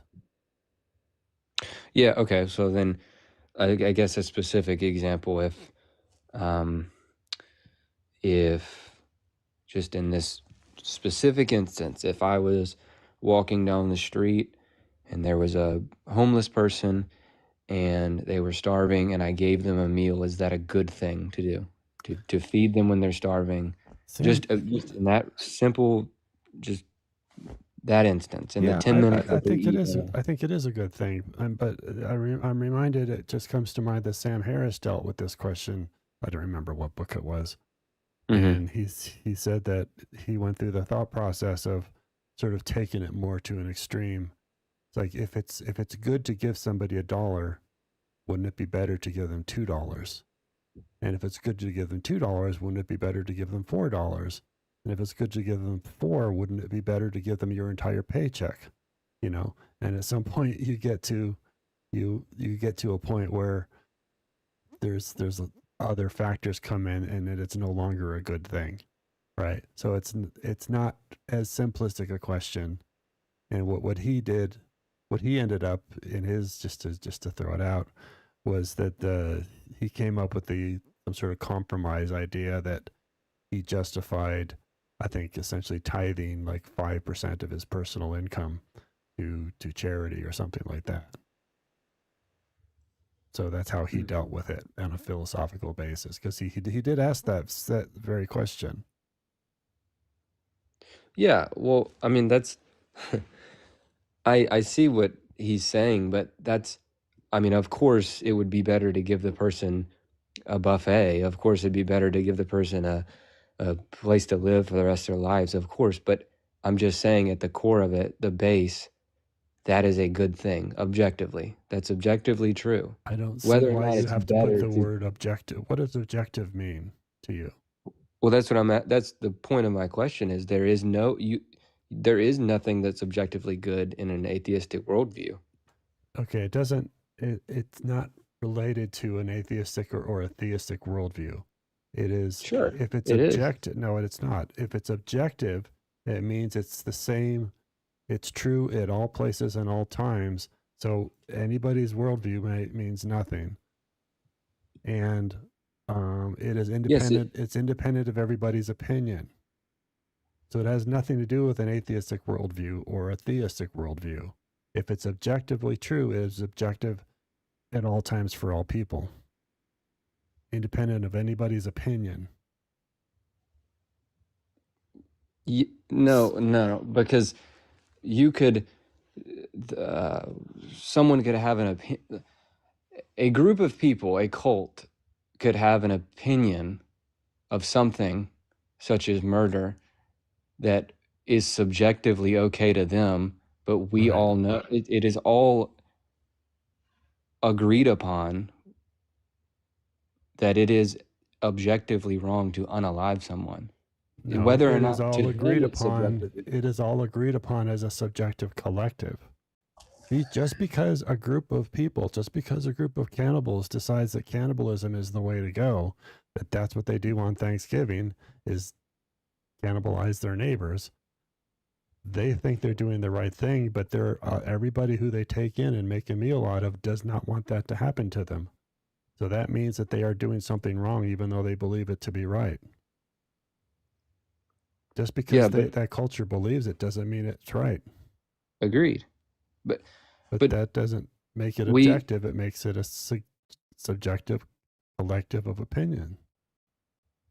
I mean, I will go if you want to go. If you really are stuck on the word objective, I will go to the position that if everybody agrees, we can call that objective with a small o or something like that. If you really want to go there, but to me, this sounds like that. It sounds like religious indoctrination to the point that you have to have objective because that gives you the ability to pin it on an external deity. And that's the only reason I see for the logic of sticking with the word objective from Christians. No, well, Because why do you need a deity? Why can't there be objective truths without a deity? why can't there be objective truths Without a deity. without a deity? Can you tie the objective concept, which is independent of mind, to not having a deity? If let's say, for example, that the creator of the universe created the physics that we have in such a way that life would eventually come to be, but that creator ceased to exist at the moment of creation. That's the nature of its being. So the deity is no longer here. Mm-hmm. Could we have objective truths? Well, okay. So let's clarify what are objective truths. So they exist independently of our perception or opinion, right? Yes, independent of mind. Yes. Okay. So like 2 + 2 = 4, like math. Yeah. Or A cannot be A and not A. Okay. Yeah. Right. That just or water boils at a certain temperature. Okay. Yeah. Objective truths. Okay, sure. Yeah.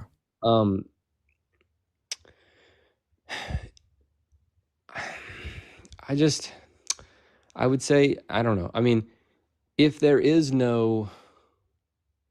Well, but you're the one who wanted to go with morality, so Yeah. Okay, let's go. Are there objective? We know there's objective things, like you just said, Mm-hmm. temperature, water. We're not in disagreement there. Can there be an objective moral truths without a deity? Can it? I would say no. Why? Okay, so if you include a deity, that deity has an opinion, and their opinion creates the objectivity. But that's an opinion, so why do you call that objective instead of subjective of the deity? Because it's of a mind. I see. I don't get the connection that says you have to have a deity to make objective. Because if a deity makes the rules, that's subjective. It just basically means you have a king who makes the rules.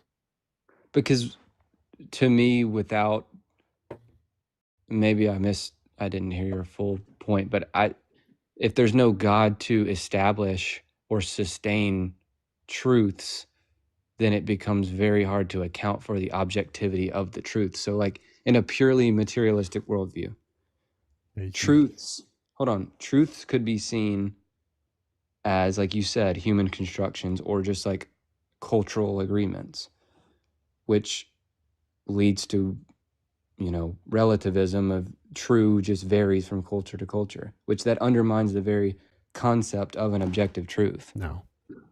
Truths do not come from laws. Do we have rights in this country?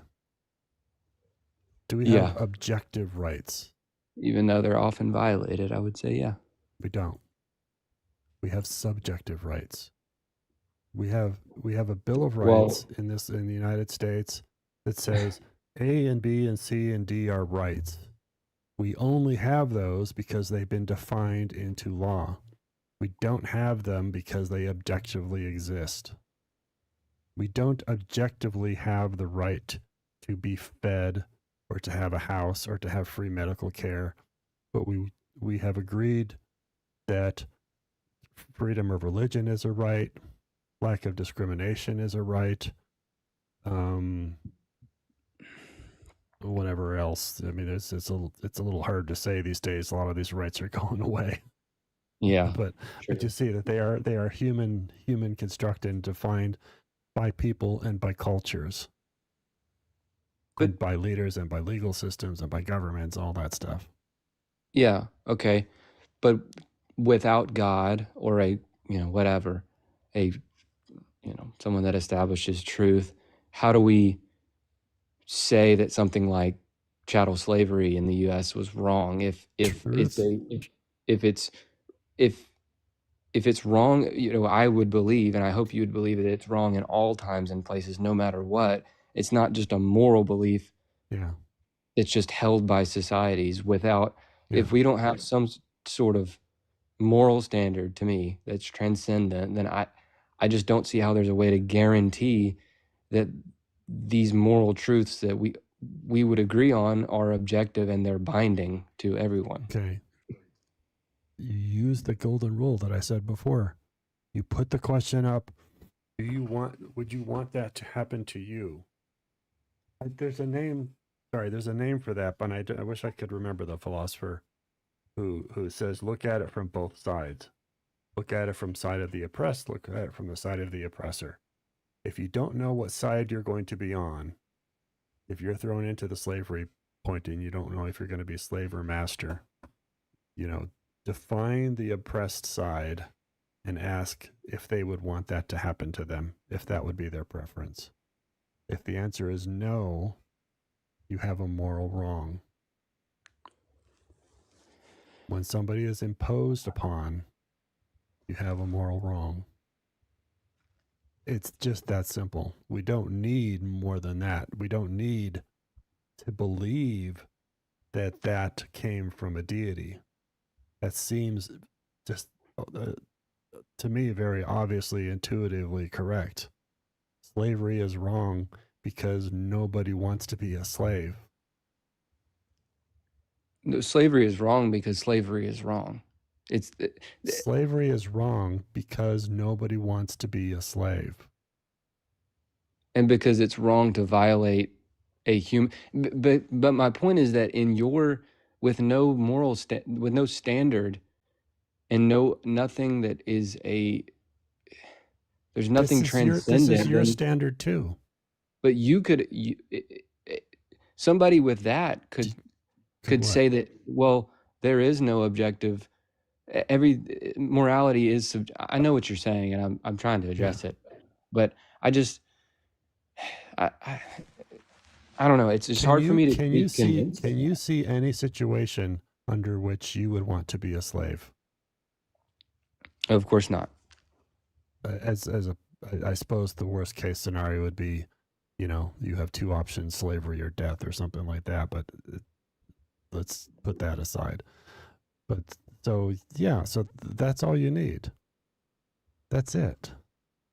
Now, if people disagree with you, then you have, I think, a moral right to society to have the debate, to vote for people who are of your same opinion, because, we used to have a society where some people thought slavery was acceptable and some people didn't. We have outmatured that in the United States, right? Outside from criminals. Yeah. Yeah. Somebody in the comments said that people use the Bible to argue that slavery was morally okay, but I just want to respond to that and say that the abolitionists of slavery were Christians that doesn't matter. The Old Testament, God thought slavery was just fine, and I'm very happy that some of the abolitionists were Christians and took some of the contradictory but correct statements from the Bible that said you shouldn't have slaves, because there is some of that in there too. So good for them. They were on the right side of what's right, and they were on the right side of history. Okay. Yeah. I guess, I don't think we'll come to a middle ground on it. I just I just go back to that. These truths and principles and stuff are just arbitrary. Where did you learn? I don't know if you can answer this. It may be I'll too try. far back. Where did you get the concept that objectivity needed deity? That objectivity needed Required that it come from a deity. I don't know if I got that concept from. Wait, let me think about it. I'll think about it. That's a long time ago.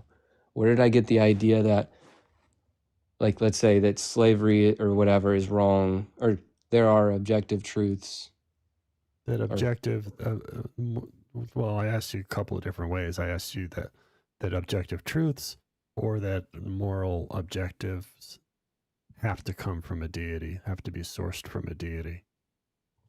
Where did that idea come from? Or that lesson or whatever? Sorry, I'm distracted. I'm sending an email. Hold on.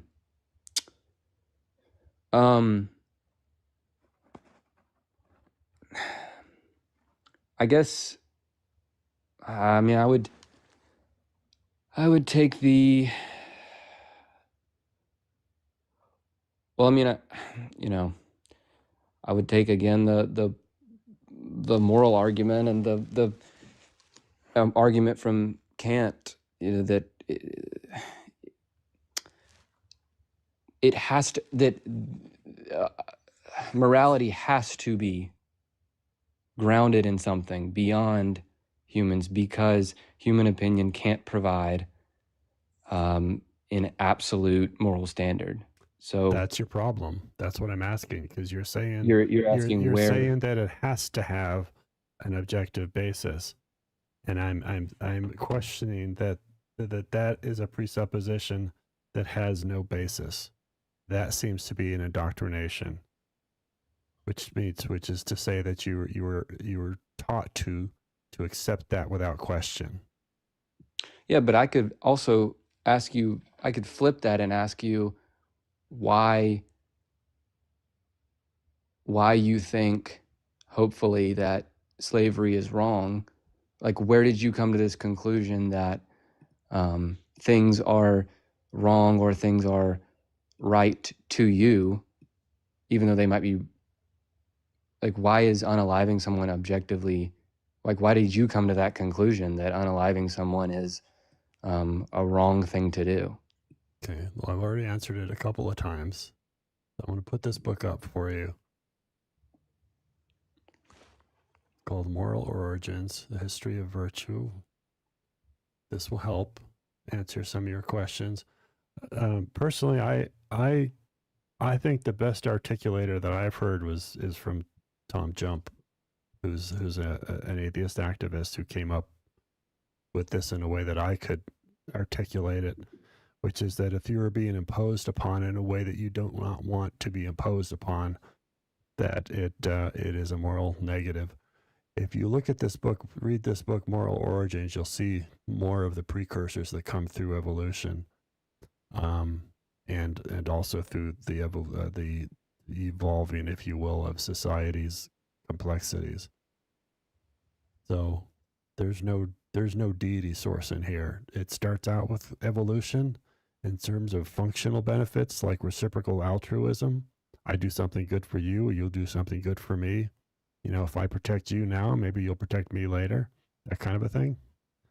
Or like when bats share food with each other. So that at other times where there's not enough, when they all don't get food, they know they're going to get fed by the one next to them. So these are moral precursors that happen in nature, and they get more and more elaborate as we get bigger brains. It becomes more socially interactive. And then we get into the philosophy that you and I have been getting into. Yeah. Yeah, I mean, maybe I'm repeating myself. I don't know. But I just, Yeah. I don't Okay. know. Well, Yeah. I'm saying like, I think I, I think it is time to move on because we've been through a lot. So give it some thought. okay. And, Okay. yeah, it was good talking to you, man. Take a screenshot of that book too. It's a good one. Okay. All right. All right. Have a good one. Take care. Mhm. Bye.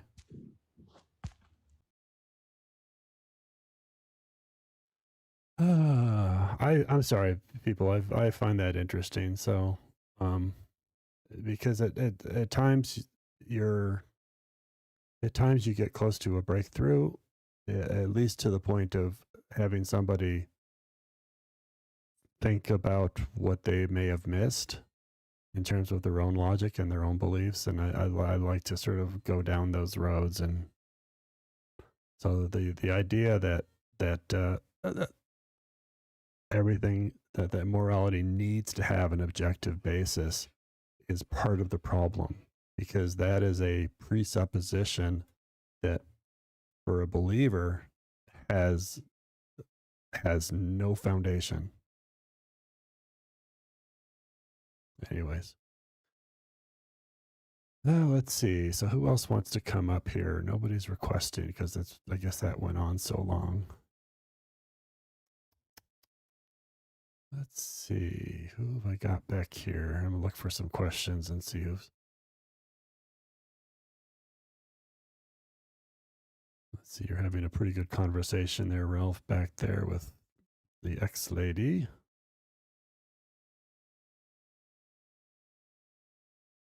And we can get off this subject of morality too. We've been on it for a bit here, so let me go back to my original slide. If I can find it. TikTok subjects. Here we go.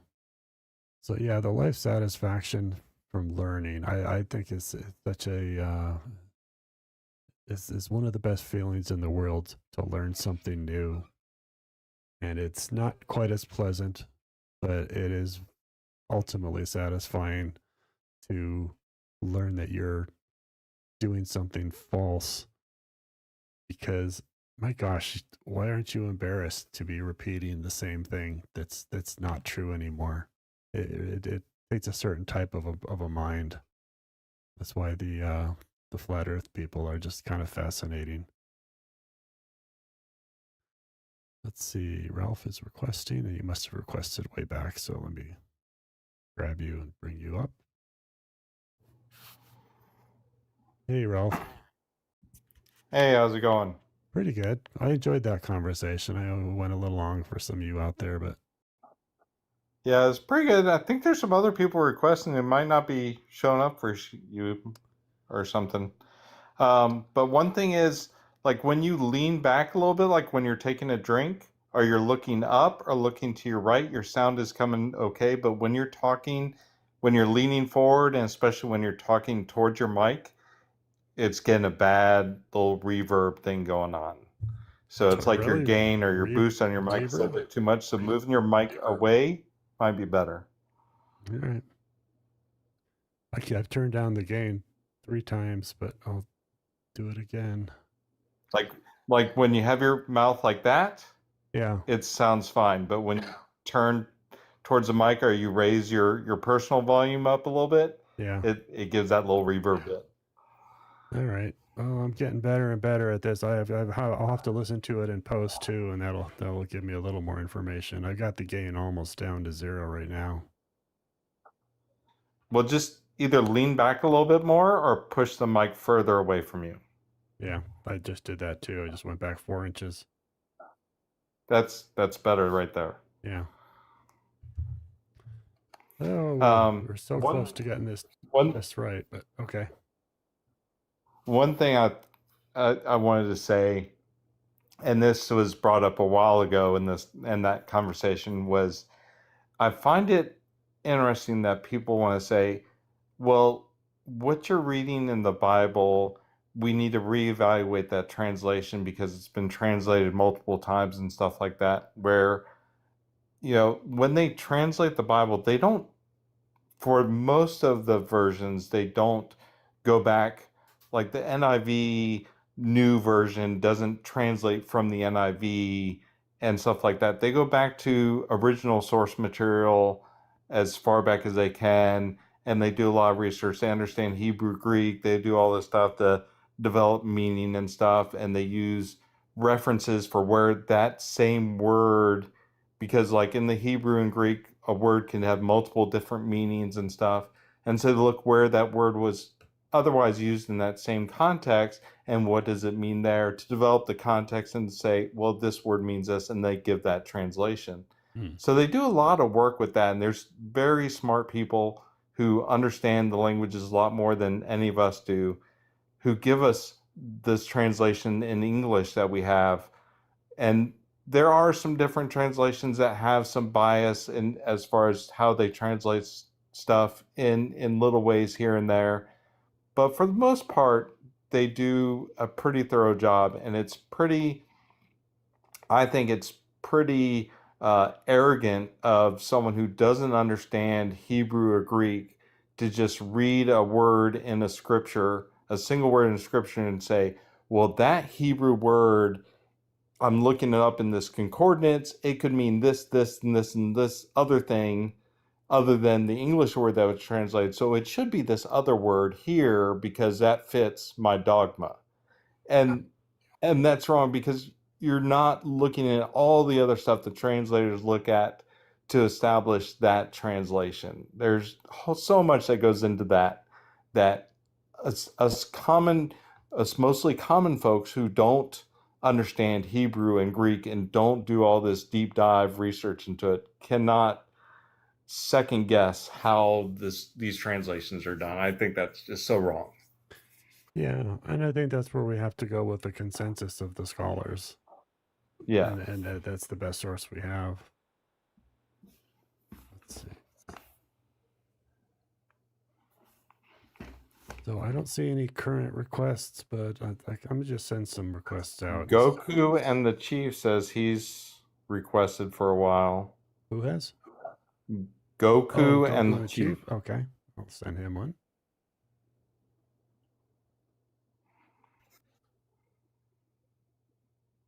So I'm trying to keep an eye on it, but if I missed it, because this chat is an overlay, so if I put it on this side instead, that might help.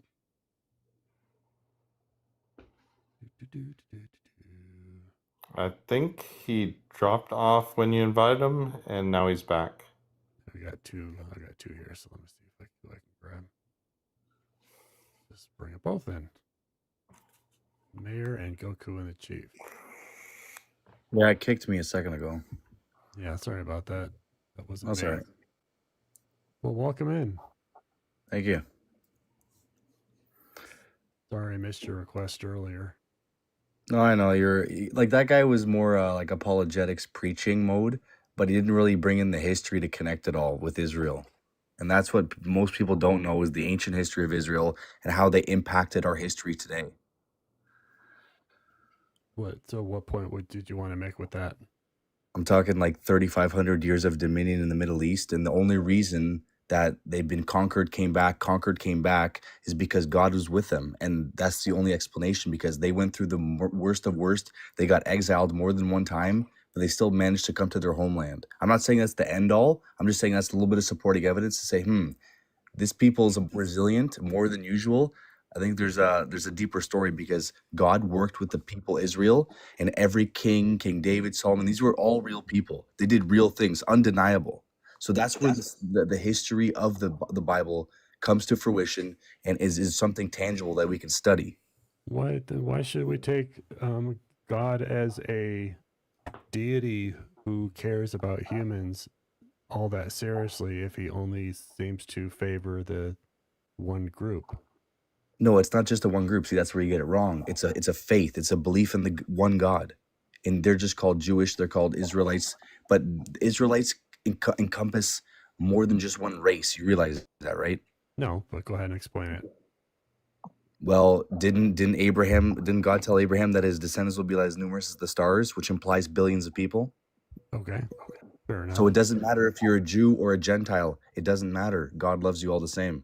So then doesn't that go against the point that you just made, that particular group No, recovered. I'm showing you. No, I'm showing you in history how God's people, or people who believed in God, in other words, how the God helped them throughout time, and it was just that land, because you have to understand the ancient history of it. Because Abraham was promised that land, he left about like Assyria area, kind of Iraq area, and then he settled Israel. And then guess what? They went Isaac, Jacob, then they went into slavery, and then Moses took them out, and then Jacob settled Israel. They got conquered by the Babylonians. They came back, and then they got conquered by the Romans, 70 AD. They all got exiled, and then 1948 they came back. There you go. There's the entire history, Right. consistency, everything. But if it was the one and only God that was supporting this nation and stuff, you would expect them to have, I would expect them to have a greater nation than the Persian Empire, the Roman Empire, and all these other big empires that have conquered a much greater landmass than the nation of Israel. Yeah, but at the end of the day, they all fell. But Israel was the only resilient one. No matter how big or small they are, it's not But about that. It's about your but your Romans impact in the world. Romans still exists. Egyptians still exist. Not the Persians nation, not the still exist. kingdom. No, they don't. You're Well, talking the people. where are you talking about? Egypt doesn't exist. They are more of a country, not a kingdom.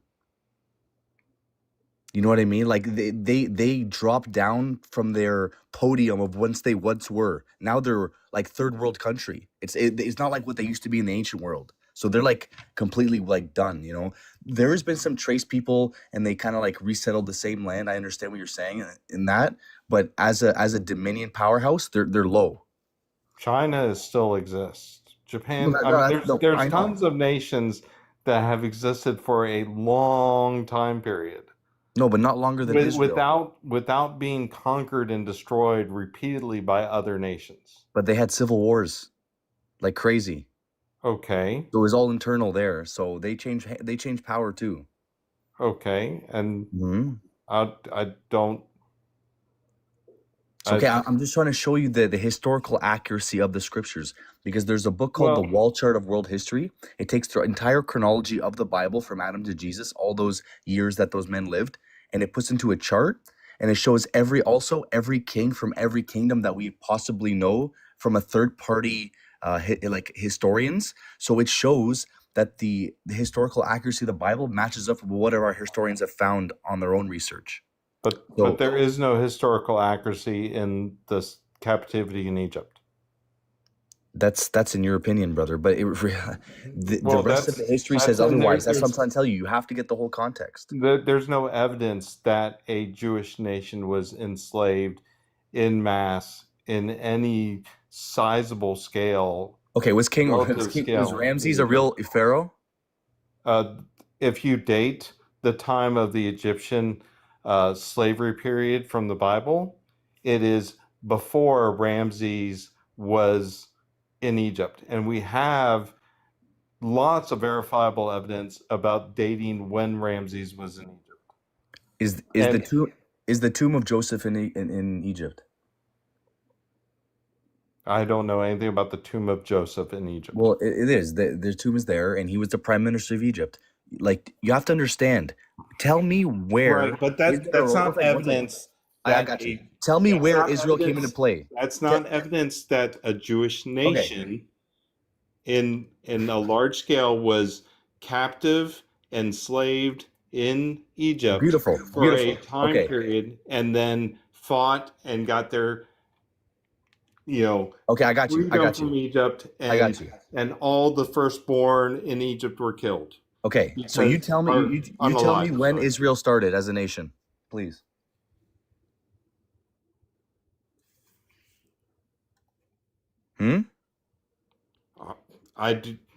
I'm not a historian. I do not have. Well, there you go. So how can you speak on something you don't know about? I can speak on the evidence that you picked cherry-picked one small thing, but you missed the rest of the context out. No, you have to study the whole thing, brother. I know a lot of people aren't knowledgeable in ancient history. No, that's where it makes sense. That's when you get it makes sense. You're not asking me if I've studied or looked into the whole thing. You were asking me to repeat dates off the top of my head. That is No, not the no. same So, thing. at the end of the day, what I'm saying is that your facts are wrong because the history of Israel is congruent with the All Bible right. said. Can you give me evidence that there was a Jewish nation enslaved in Israel and in Egypt, Other than the Bible, you mean? other than the Bible? Okay. For fact, I can't source you all these names and this like that. I can't do that. What I can do is I can do historical research and I can see that Israel started when Joshua went into the land and settled it again. Can, We have to understand before that it was can you? Abraham. So we know Egypt was really meticulous. They took lots of records. They had lots of records on everything. We have this in hieroglyphs. We have all this records and stuff in Egypt. Can you give me any evidence from Egypt that there was this large nation of Israel that was captive as slaves in Egypt and that they broke off and through a series of plagues and locusts and frogs and the unaliving of the firstborn of every single family in the nation, right? Which would be recorded. Like that is something that would be, that's like, wow, oh my gosh. Well, Right? not everything in history has been recorded. You realize that, right? Oh yes, not And, everything's and a lot being of it was recorded in destroyed history. Yes, too. what someone had for breakfast on the fifth No, I'm talking about big Monday of events. the month. I'm not talking about minuscule. I'm talking about over the years, we've lost a lot of information. And we're just Yes, the more we're researching, the more we're understanding. And guess what? yes, Our but historians, the our archaeologists use the Bible to find places and people that once were just gone to time. Because the Bible is very specific in certain dates and certain places, certain kings. And the more we research, the more it all validates. So explain that to me. Okay, according to this is from the Google AI. According to the Hebrew Bible, the Israelites were enslaved in Egypt for many generations. However, most scholars believe the story of the Israelites' enslavement in Egypt is inaccurate or ahistorical. Explanation: lack of archaeological evidence, no Egyptian records. Egyptian records of slavery show that they had slaves from many places, but they didn't use specific names for the slaves. And then allegorical traditions. Okay, but what you have to understand is that contradicts the result of Israel after the fact. Because after the fact, they went into their land, and then people even like give us flack because, oh, your God is so loving and goes and tells you those them to kill all those people. That's what happened. They had to wipe out those what is like blasphemers. They sacrifice like stuff like this. They do all that nonsense. They were wicked people. So I understand you could say it's evil, but at the end of the day, it's God's world. You have to live for good. That's what we know. It's especially with morality, objective morality, all that. But at the end of the day, as a unlike result of that, that's how Israel was established. The 12 tribes, and guess what? Babylon came in. This is the history lesson. Babylon came in, took them over. After 7 years of craziness, the king of Babylon kind of like redacted and said, no, God is the only God. It went back to normal. And then guess what? The Roman occupation, boom, 70 AD, all the people were exiled. It was completely destroyed. That's the history. That just shows you what the Bible's account of them exodusing and settling a land, that did happen. And if you do the research, you'll see it. So you're just failing the, on that all right, I'm still historical waiting on accuracy there. there's no evidence of Israel being enslaved in Egypt and the Exodus story and Moses and all that. There's no evidence outside the Bible of that. Yeah, but there's evidence right before Hold that, on, right? let me finish talking. There is evidence of an Israel nation or a nation of Israel later that developed and stuff. Now that origin story, not necessarily true, or there's no evidence for that, but there is evidence of an Israel nation.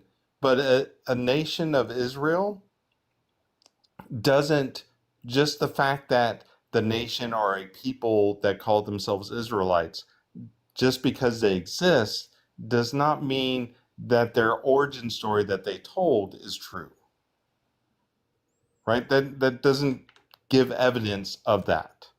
Okay, so I understand what you're saying.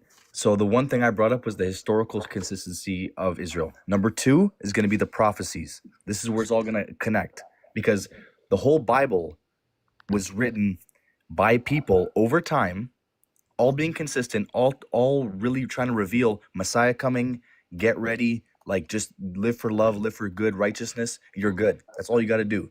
And guess what? People over time didn't want to do that. They went evil. They went evil.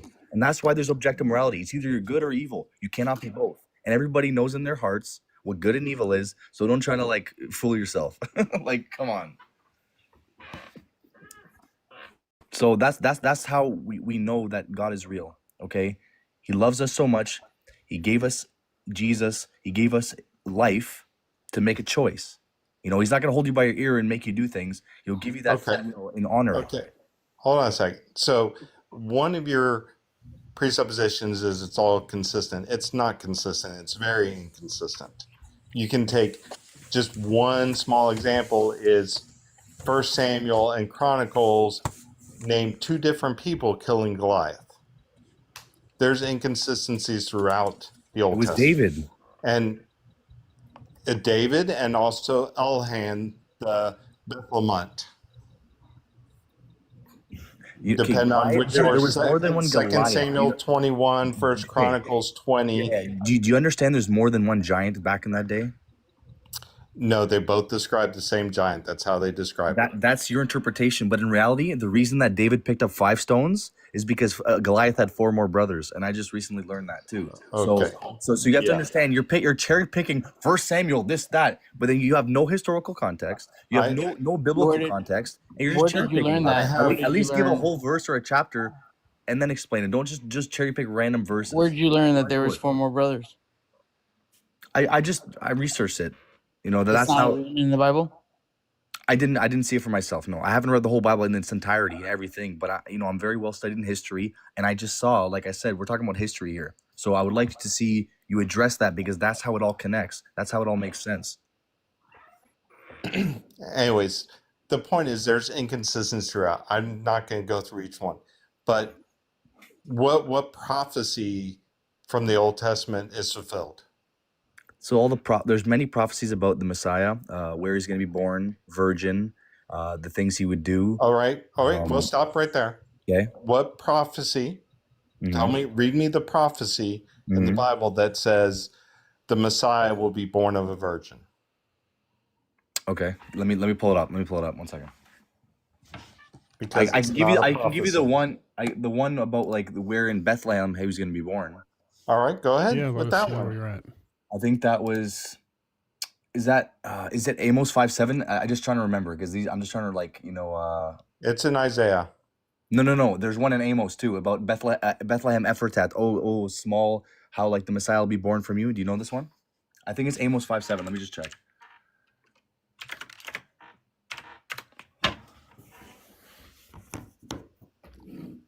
No, it's not. It's 1 second. Just I'm not like well versed like exactly where it is, so like just give me 1 minute here.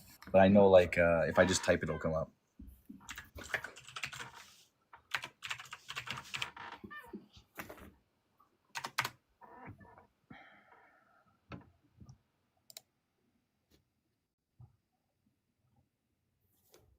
I can help. I think there's one verse that says the seed of a woman will bring forth the Messiah instead of a man, and people use that to say that it implies that it will be a virgin birth. Yeah. Okay. So I got it for you. Micah 5:2. That's the first one. I'll do the second one now. The virgin birth.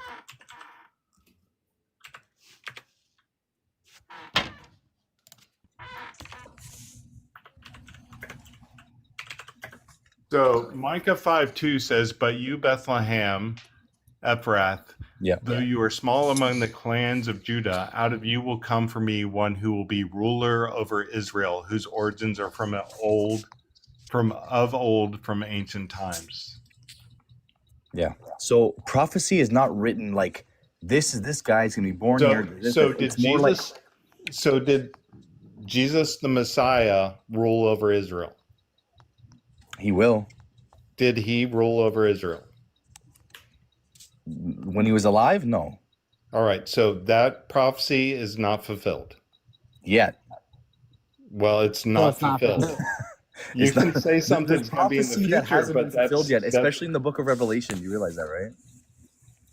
It doesn't matter what it says about the future. You can always say, prophesy a ton of stuff and say it will be fulfilled, but that doesn't mean it's Okay, a fulfilled so prophecy. let's go Can back I to can I say something real? Can I say something? What about Isaiah 7:14? Okay, What do you think about that? let's just stay for Micah 1 second, because I just want to bring one more point. When it says, "Oh, Bethlehem Ephratat," that is referring to the northern Bethlehem. There's more than one Bethlehem in Israel. So this prophecy is about the Bethlehem, the north one, where actually Jesus was born. So it actually No, specifies. it's not about a location. It's about It a is. people. No, No, it's not. it's See? about a people. You are This is small why- among the clan. You are small among the clans of Judah. A clan. It's a people. It's not a place. Talking to the city, you were small amongst the clans of Judah. You were. The city was. It's talking in that retrospect kind of way. It's not like a. But no, so see, why do you didn't find get the context right? why It's do you not find about this that. compelling? I'm curious. Let's say I made a prophecy that the Messiah is going to be born in Jacksonville, and then I point to somebody who was born in Jacksonville and say, "See, that's the guy." Like just claiming that the person. That was the worst example I've ever heard, because that guy can't do miracles and raise people from the dead. Well, there's no. If you event- believe that was he completely raised bad. people from the dead, Come on, man. No, I mean, regardless whether the prophecy is true or not, or if he raised, the Ralph asked the question about prophecies about Jesus' birth that supposedly came true, right? And he gave one, and I'm saying Isaiah 7:14 said that the let me read it for you exactly. Yeah, Isaiah 7:14. You know, Give me a son second. you'll call him Emmanuel.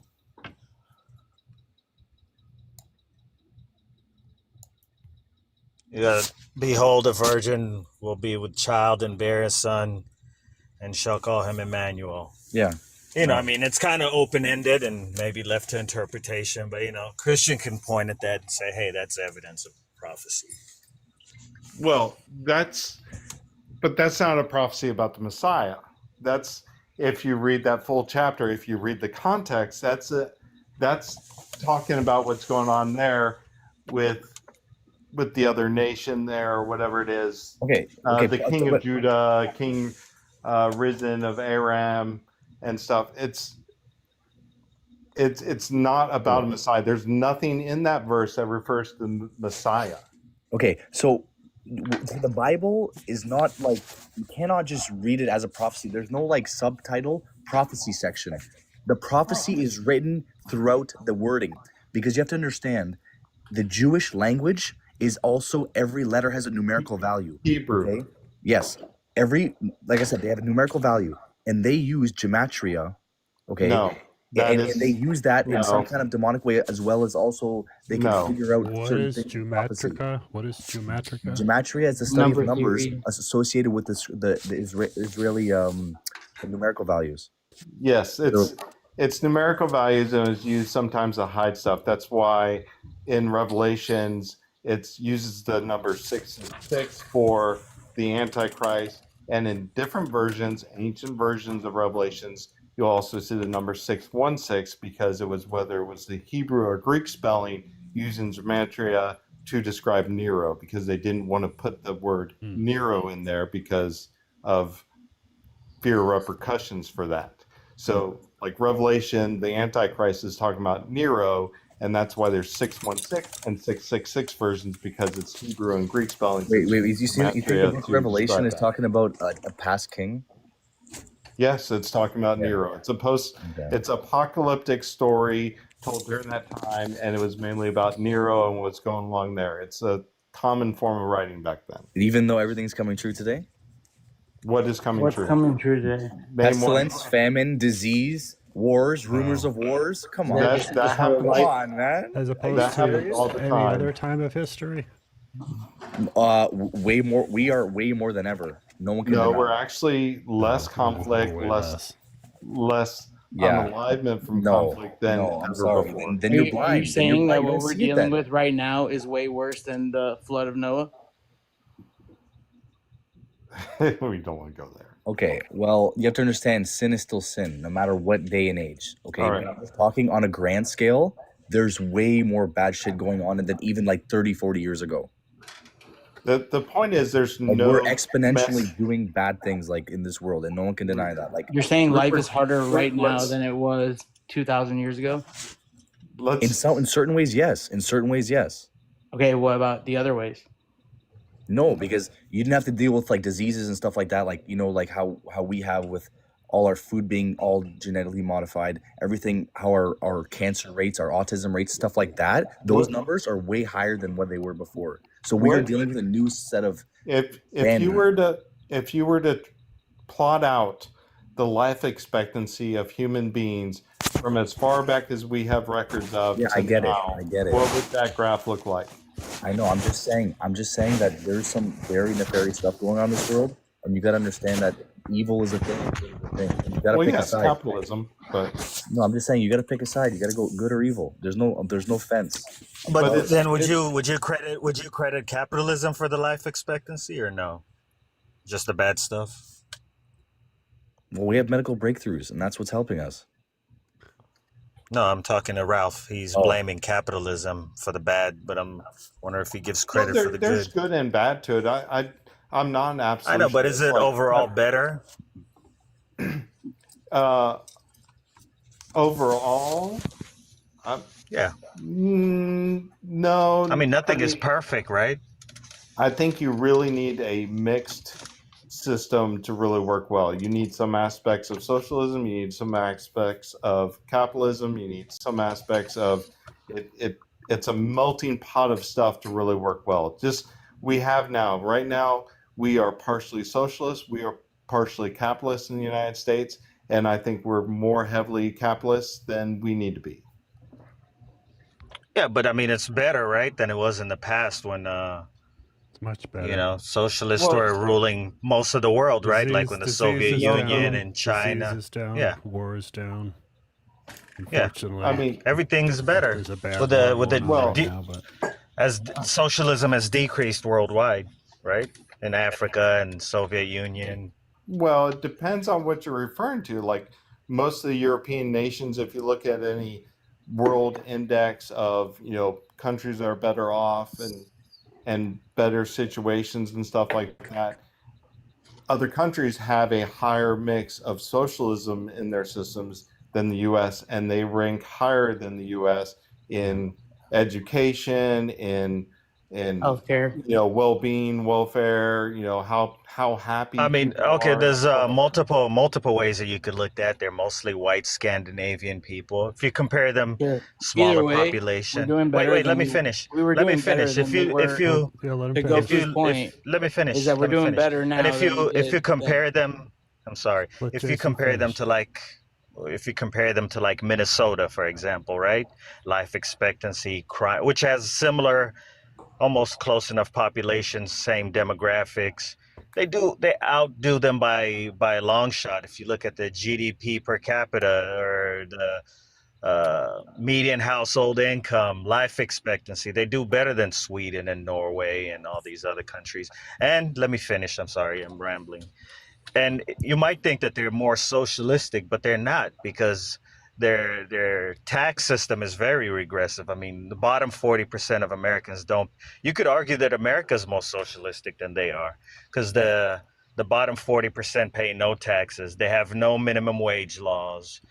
They don't have they have school choice. There are other things over there. They're not considered socialistic and actually more capitalistic than America. I, I Olaf, don't you get were your point. gonna. I mean, they have more social welfare program, but they tax you more. They tax the poor. Like if you make less than 50,000, you get taxed over there. Was in America, Have you done a yeah. sat down and done a true mathematical comparison of taxes? No, I Like, haven't. actually, And I would guess you haven't either, right? yes, I have. Okay, go ahead. Tell me, what's the So tax rate when you make under 50,000 in I Norway, let's don't say? know that number off the top of my head. Well, You're then you asking me a haven't. very specific We, thing. yeah, What? yeah. Will you let me finish? All right. So if you compare, I'm not talking about any particular countries. I've done comparison through multiple countries, U.S., different states. If you compare all the taxes and stuff and the stuff you get through welfare programs, so you got add in the effects of free education, whether that's college education, whatever. Also, your free health care and stuff like that, and add that to your tax bill, your equivalent tax bill in the US, what you're paying for health insurance and everything else, we're paying about the same. That's not my It's claim. not I think I it's agreed not a with you. true Remember? I agreed with you. I said they might have more social welfare programs, but they tax the bottom half of their society at a higher rate than we right. do. That was my claim. It But wasn't that they don't have social welfare programs. right, but the point is, not only do they have all this stuff, it's the big one you can look at is the I forget what it's called, but the happiness of the population, how happy people are. And if you talk to people in a lot of these areas, they're not upset about the taxes they pay because they're happy in their lives. Not apply to everyone. There's outliers and whatnot. But my point is it requires a mix. A pure capitalist society is going to fail. A pure socialist society is going to fail. It doesn't work either way in absolutes. So all Well, you capitalism, could. all Well, capitalism we is could maybe bad. All we agree to socialism that. is bad. Oh, maybe I agree with you to a certain extent, but I would argue maybe the mix is better, like 90 to 10%. Have just We're not even have close bare to. minimum social safety net, and like America, right, is a preeminent superpower. They We're, basically control most of the world, and we're they're successful largely because they have a higher capitalistic mix into their system. we're not even close Yeah. to a 90-10% in the US, right? No, I'm saying that would be better, and I say the closer you get to that, the better it is So than you going the think we other should way. be more capitalist? Yeah, maybe it spurs innovation more. Maybe motivates people more, even though we have less social welfare. Maybe as a nation, to become, if your aim is to become powerful, But and we've yeah, shown you can look at history, the more you let capitalism just because the central tenet of capitalism is that supply and demand and market pressures are can control everything. If you just let that go unchecked, if you don't have socialism and government checks and balances on that it stifles innovations. Because like right now, if you left capitalism unchecked, big companies like Amazon and Walmart and Target and all these are going to squash all the little stuff out there. And and that's good. no Actually, one, that's better. Like Rockefeller squashing all the little oil companies. Then you Centralized. don't have innovation though. You don't have Without competition. No, competition, you you don't do. have as much innovation. You do have innovation, right? That's because you have power centralized instead of like a bunch of mom and pops and diffuse Isn't everywhere, it better right? to have a You bunch have of mom one. and pops where people own their own businesses instead of being a No, I like wage worker corporation. at Mom Walmart? and pops don't make me iPhones, right? They don't. No, they don't. Big corporations do. That's what I want. I want innovation. I want SpaceX. I want it's nobody flying rockets in their backyard that's gonna do it. It's gonna but take a big corporation, and Thanks, but that's Tom. that's better. what Yeah. but that's what happens, and that's part of capitalism is you get a big corporation who controls everything. They stifle innovation, they squash the little guy, and you don't have innovation anymore because the big corporation just squashes everything, and then they control the prices, and then they can change the price to where they want. That's what happened with AT&T and why AT&T was broken up ages ago. It had the monopoly, it had control of the entire US telecommunications market. And then there's no price control. No And there was no competition price means control, no there was price no control. innovation, stuff died. Yeah, yeah. They should. When they squash the little guy, they bring in efficiency, right? Instead of like it being spread around and doing the same thing over and over. You No, put it under. they don't have It to be. does. They don't have The to be. only problem. They don't have to Okay. be efficient. If they're the only one game in town, they don't have to be efficient. They don't have motivation to be more efficient because that'll cost them money. They only and then there's Yeah, then they have somebody the else ability will to How they become efficient is by basically by squashing the beating weight. their competition. And you need continuous That's right. competition And to have continuous growth. the problem is when you efficiency. get government involved to take sides, right? That's what like I agree with like telecommunications.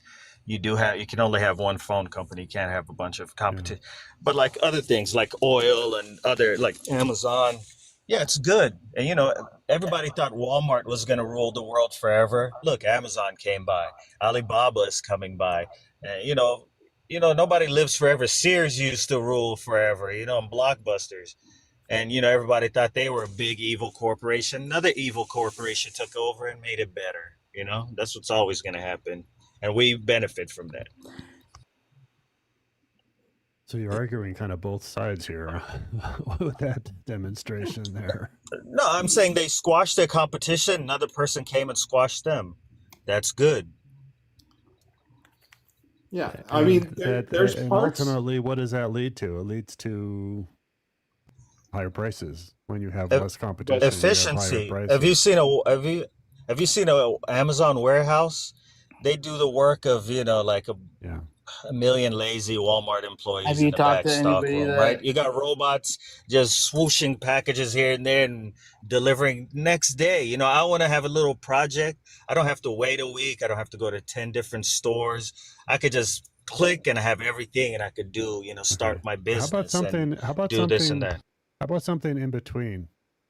I mean, I'm not saying that we shouldn't have Amazon. I think we should. But how about something that allows smaller businesses to exist, and that gives the middle class more money to spend? That ultimately is what's best for the economy. Yeah, the way they make stuff cheaper is that they basically hire minimum wage with the understanding that most of their employees will be on welfare. So we subsidize the workers of Walmart and Amazon, and that's how they get away with making it cheaper, because they basically take away all of the earning potential of middle class America. And same thing from China with Temu.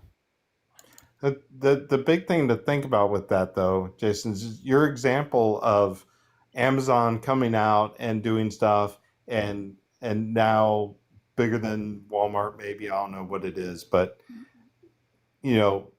if capitalism was left unchecked, if government didn't have a hand in it and regulate to some degree capitalism, Walmart and the big box stores would have squashed Amazon early on, but they couldn't. And that's because of government regulations and whatnot. No, it's because of government that Walmart can squash their competition, right?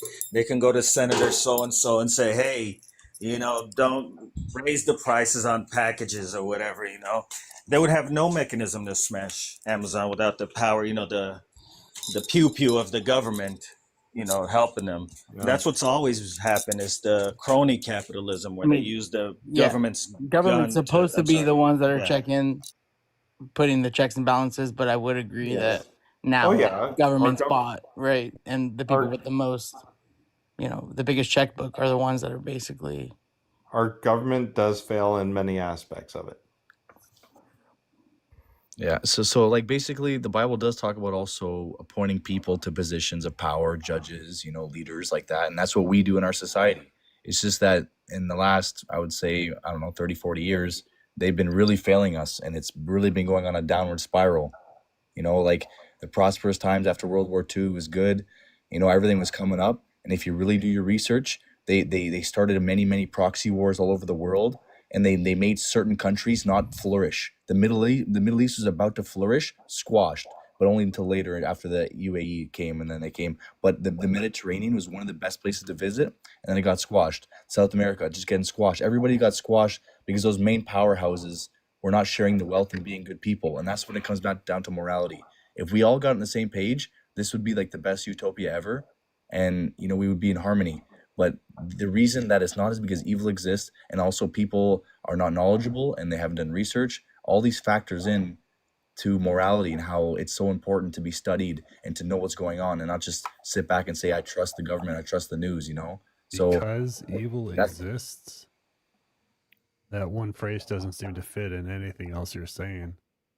What I'm just saying is that you have to understand everything. You have to do your research, and when something's BS, you got to see for what it is. You can't just be just misled into it, because like I said, the government has been failing us for the last 30, 40 years. Do you object or no? It's Which telling us right government? now. Which government? The North American government, North the American Americas. government? Yeah.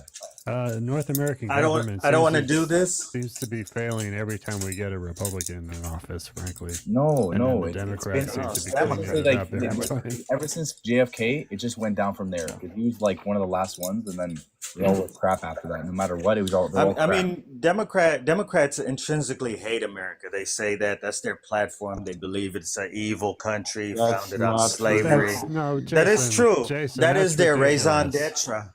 No, that's the truth.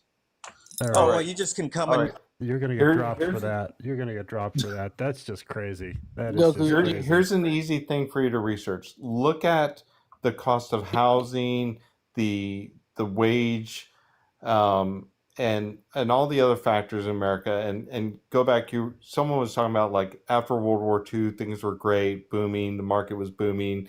The classes and wages were going up and stuff. You know, that's some people hearken that as the golden era or stuff like that. That's when America was great. But if you look at what's changed since then, is really the crux of the time period of change was during Reagan and Reaganomics. And that's when he dropped taxes, corporate taxes on high earnings and stuff, and dropped those through the floor. And they've never come anywhere near to what they were. And that was a big cause of why that was such a boom period for the lower middle class, and why there was such a rise in the middle class, because corporations at that time were taxed at a very high rate. Before Reaganomics and the introduction of and understand that trickle-down. coming out of World War II, that is a situation that does not normally exist, where the major manufacturers of the world were not manufacturing anymore. Japan was not manufacturing. Germany was not manufacturing. Okay, I understand that, but I'm even going a little further in that and saying the morality of the people were more unified than they've ever been. You know, I know segregation, I know all this like civil rights movements. I get that. Okay, we get that.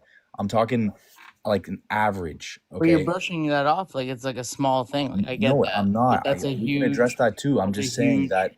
that morality was more a standard back then. There was respect, there was honor. Now we're getting to a day and age where there's no respect, there's no honor. Everyone's just like, you know, put their horse blinders on and just don't love anyone. And it's like the Bible even says, the love of many shall wax cold. And that's a good argument against nationalism then, and what we're seeing now in this country. Have you read the book Starship Troopers? No. Okay, I'd advise you go read that book. Not watch the movie. Read the book. It's written post World War II era, right? And basically the crux of the story, part of the story, what he's talking about in the story, is how government has failed, morality has gone bonkers, and it's him writing about how he thinks the solution to that is like one of the problems he sees is how people commit crimes, are immoral and stuff like that, and stuff is so bad. And one of the solutions he has is, well, you need to have someone commits a crime, they get punished, and it all happens bang, bang, bang, and doesn't last forever between crime and punishment and stuff like that. And there's a lot of other stuff he goes in about. But my point is that even back then, in the time period where you're saying we were really moral and great, we weren't. And everyone looks at today, or the youth and the next generation or whatever it is, they're so much worse than it was back in my day. My day, everyone was honky-dory and great, or back in the previous generation, it's blinders to what our past was. Yeah, but then also you're saying that we were more moral, and I think you're kind of only looking at maybe even at, which I don't agree with you, but I think you're still just looking at the U.S., but we're talking about World War II, probably the most egregious thing humanity has ever done on the face of the earth, you know, the fucking Holocaust. I would say that that's not a really great time period to be looking and saying we were more moral. I said after World War II. After. Yeah. Well, we're gonna have exceptions like that that really throw off our curves. I mean, look at the better angels of our nature up here, and one nuclear war could totally. Host, you need to turn down the gain on your microphone. Yeah, you need to. Every time you lean forward a little bit, it starts reverbing. Yeah, the gain is turned way up on your microphone. We're getting heavy feedback over here. All right. Roger, Roger. Goku, do you believe that? I can prove God exists, by the way. Oh, we're getting there too. You can prove or you have evidence. Yeah, I have rational evidence. Okay. Send it. So it would be deductive proofs. I take it that all proofs are evidence. Deductive proof? Yeah, deductive proof. So I would just give like the formal argument if you'd like. Yeah, go ahead. I've not heard a deductive proof that works yet. So go ahead, give it a try. I think you went too far Yeah, so what on was your that? mic. Too far? I think so. Go ahead, Dimitri. How about that right there? That's good. Okay. Go ahead, Dimitri. Yeah, so the argument is a divine conceptualist argument. It has about 13 premises Whoa. and four conclusions. Well, it's one at a time. So the first premise is for all x and y, if x is sufficient for y, then x entails y. That's making a claim to conceptual entailment. So it's going to be a conceptual attribute that's analytic. Oops, sorry. Do you This is accept good. premise one? This is gonna be like laws of logic. How like there you go. That's what this is. No, not at all. This is just Well- establishing that propositional content exists necessarily, and it's going to be analytically identical to mental content. So it would follow from propositional content existing necessarily, if it is analytically identical to mental content, that there is necessarily existing mind. There is a necessarily existent. If propositional content exists, there's a mind. No, if propositional content exists necessarily, meaning logically prior to the instantiation of any content that would determine the truth value of any given propositional content, if the propositional content itself exists logically prior and is therefore derived a priori and coexistent with the nature of the necessity of the very proposition itself, then it would follow analytically that what it means for that propositional content to be necessary is that it is mental content that is necessary. That's the claim I'm making, and that's what the argument establishes. It's entailed. This is gonna go over my head, but let's keep going. Ralph, can you If get that? there's a creation, there's a creator. In other words. That's not what I'm saying at all, by the way. Well, I think you're just going way too vocabulary crazy there. Let's go back to number one. You can Let's go simplify back that to by a number lot. one. That's some kind of like Propositional- script there. But like, you know, I'm on board with it. I'm just saying you're just trying to like outsmart people, and it's just like it's not really that hard to do that. I'm not. I just don't think you're tracking the argument. But what'd you say, host? No, I am. It's just a script. What do you Clearly mean? not. It's not a script. Well, hold on. Let's see how far we can get here. Let me get the first one down to something we can He's understand. being very dishonest, host. So I don't appreciate that. Let me see if we can get this down to something we can understand. If propositional content exists necessarily, you said there exists Well, a so mind. I was explaining in like giving an outline of what the argument is trying to establish. That wasn't an actual premise in the argument. Okay, give me a premise. I want a premise. First premise. Yeah. So just to be clear, you're clear on what the premises are trying to establish, though, I don't right? need that. I just need the premise. So I said for all x and y, if x is sufficient for y, then x entails y. That's premise one. For all x and y, if x, I'm writing this down. So if x entails y, give it to me again. Yes. For all x Sorry. and y, Sorry. if x entails y. No, yeah. So if x is sufficient for y, then x entails y. That's premise one. I'm not sure what you're trying to say there. Yeah. X is sufficient for Y, so X it's a entails sufficient Y. condition. So sufficient. It's the distinction between sufficient and necessary conditions. So a sufficient condition is like, for example, it's like all dogs are mammals. So necessary condition is that all dogs.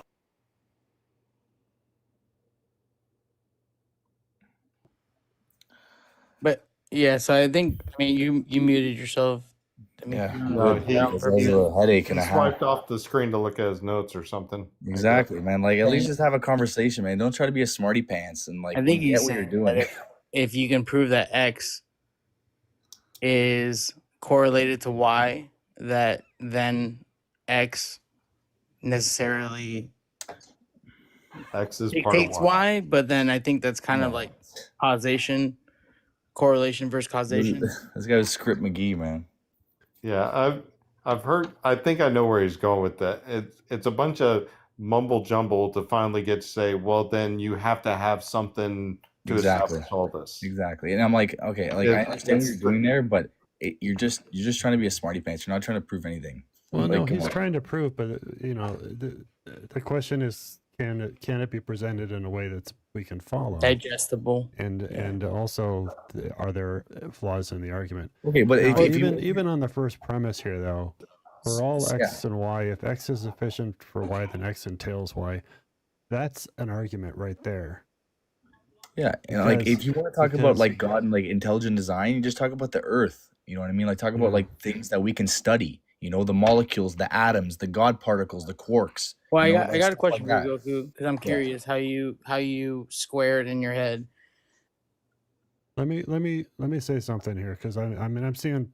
I like to go one premise at a time, and I'm not sure I've got it right because he's gone now. But it says for all X and Y, if X is sufficient for Y, then X entails Y.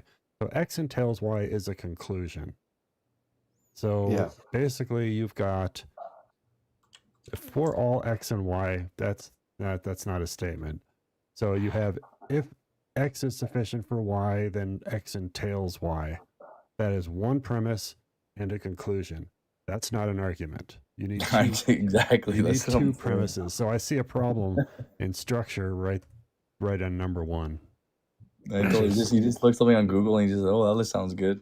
Yeah. No, I'm sure he's got logic to it, but I see a problem with number one right there. So To me, it's nonsensical if it's not relatable to a real thing. I mean, bring it to reality, not X and Y entails X, Y.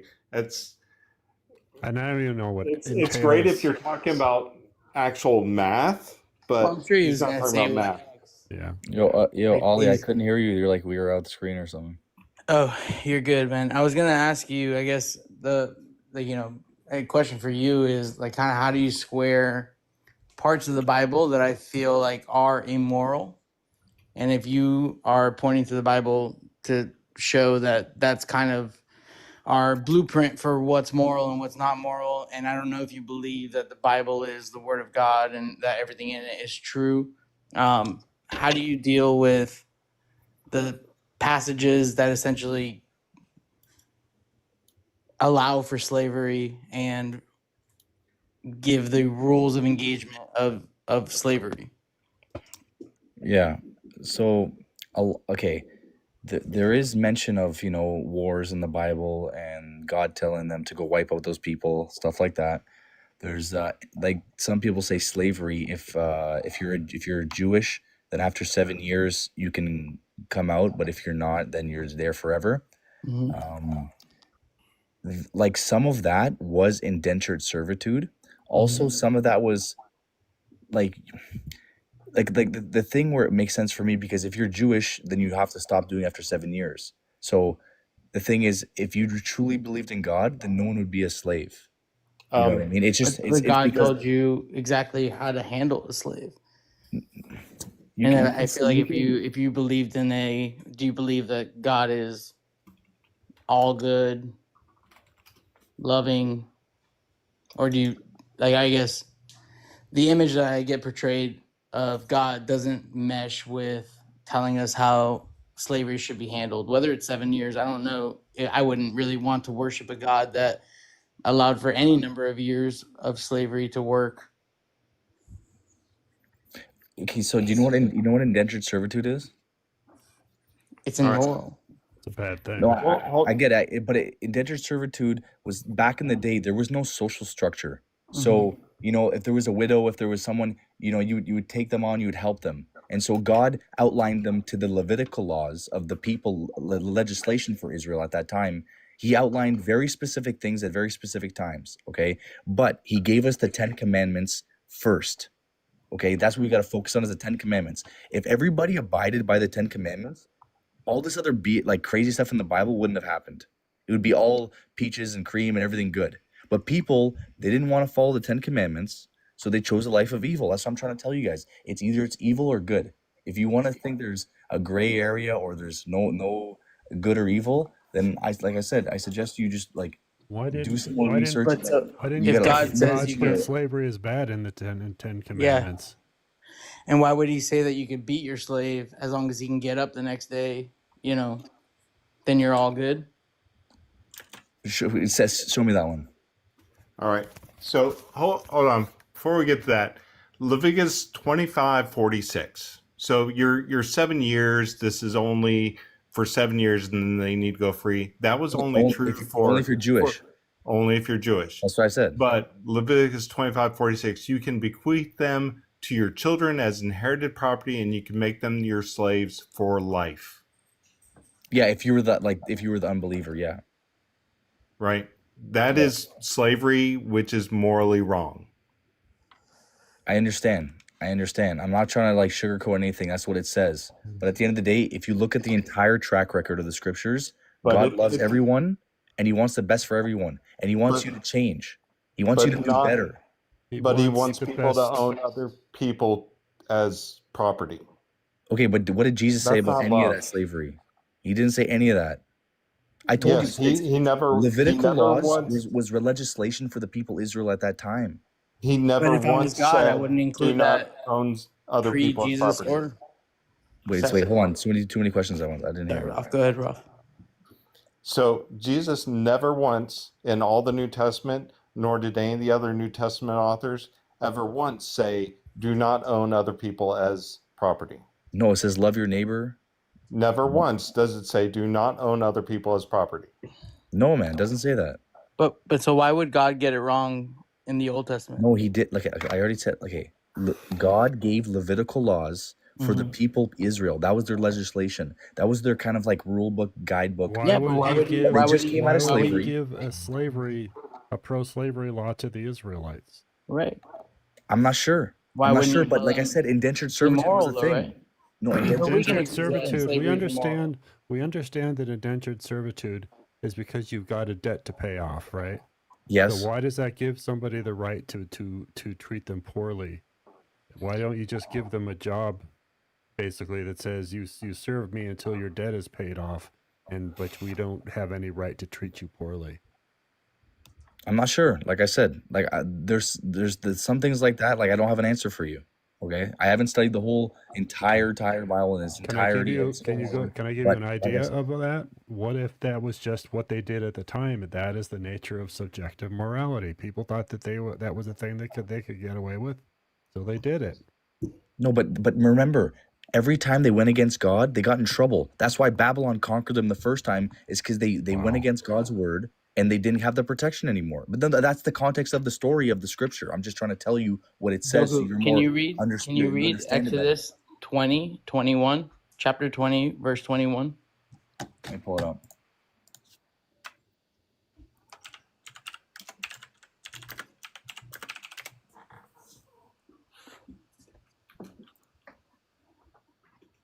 Exodus 20:21. I'm sorry, 21, Oh. 20 to 21. Sorry. Oh, 20 to 21.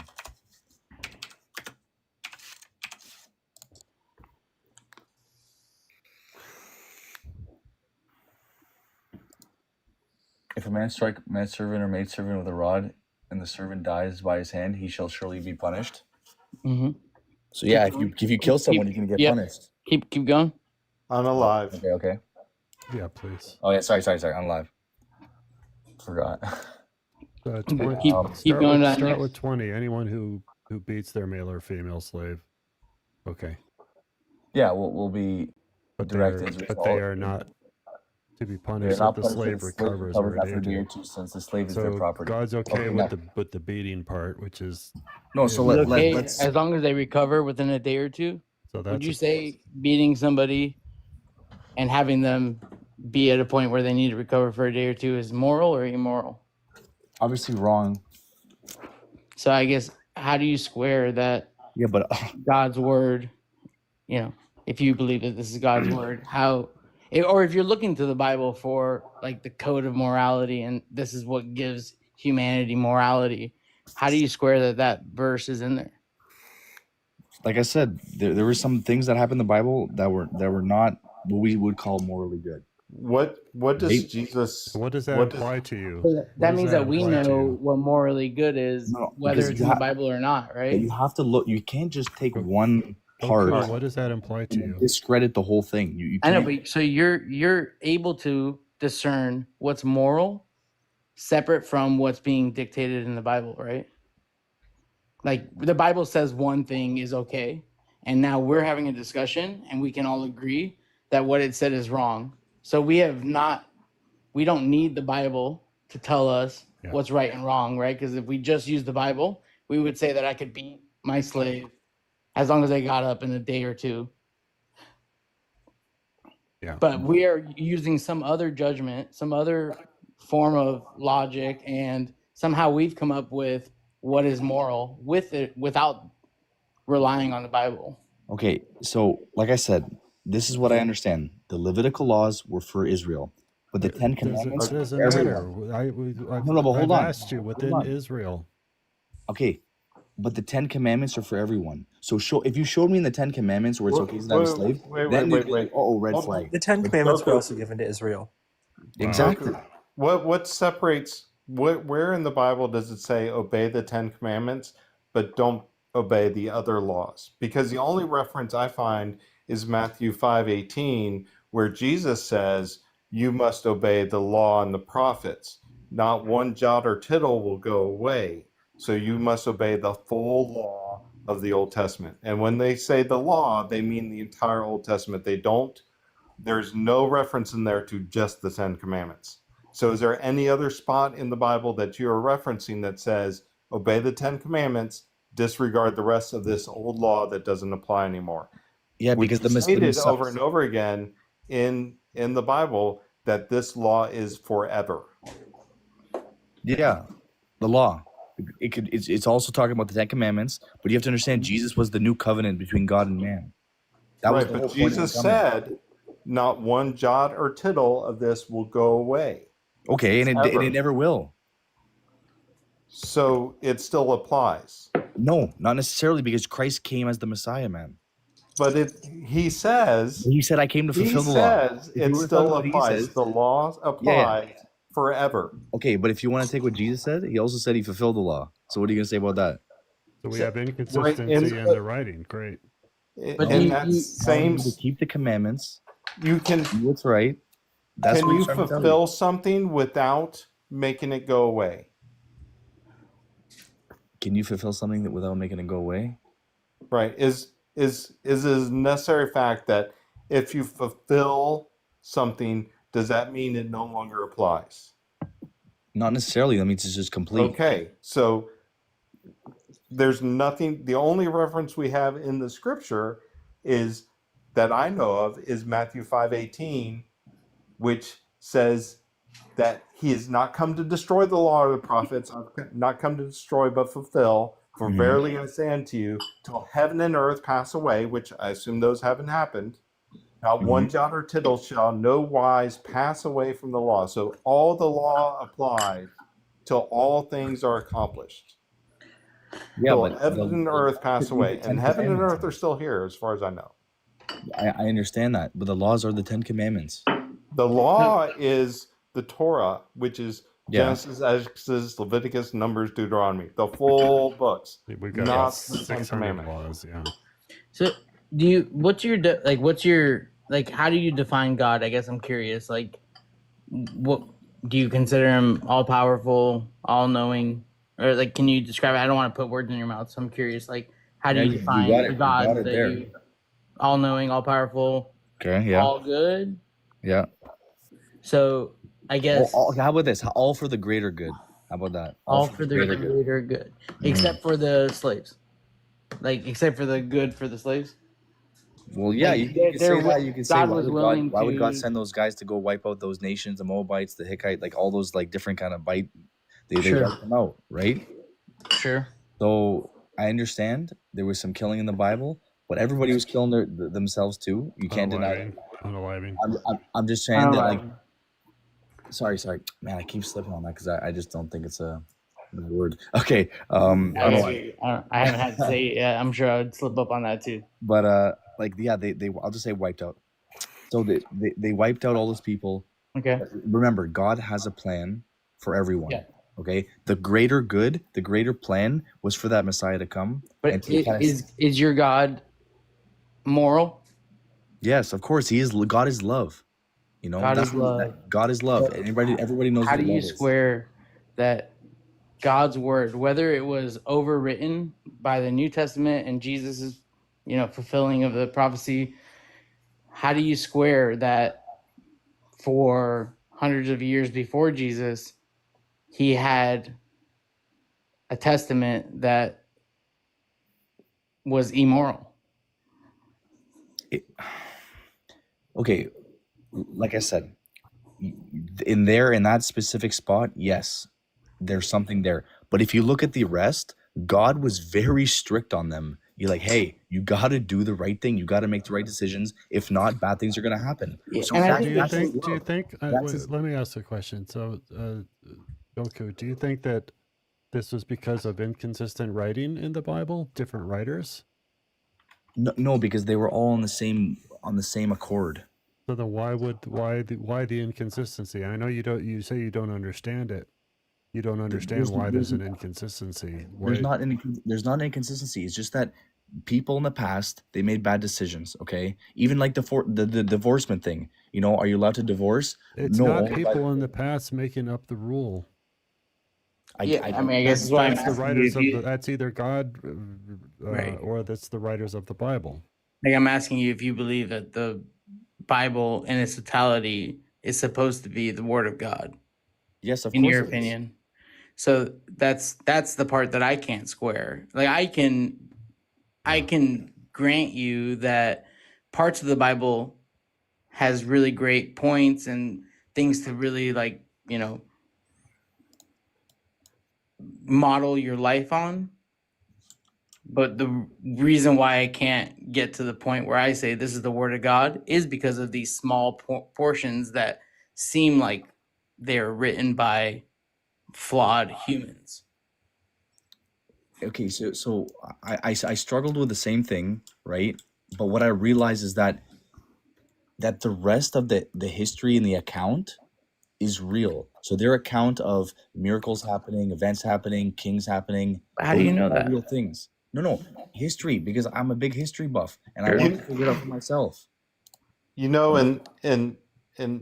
the Odyssey, right?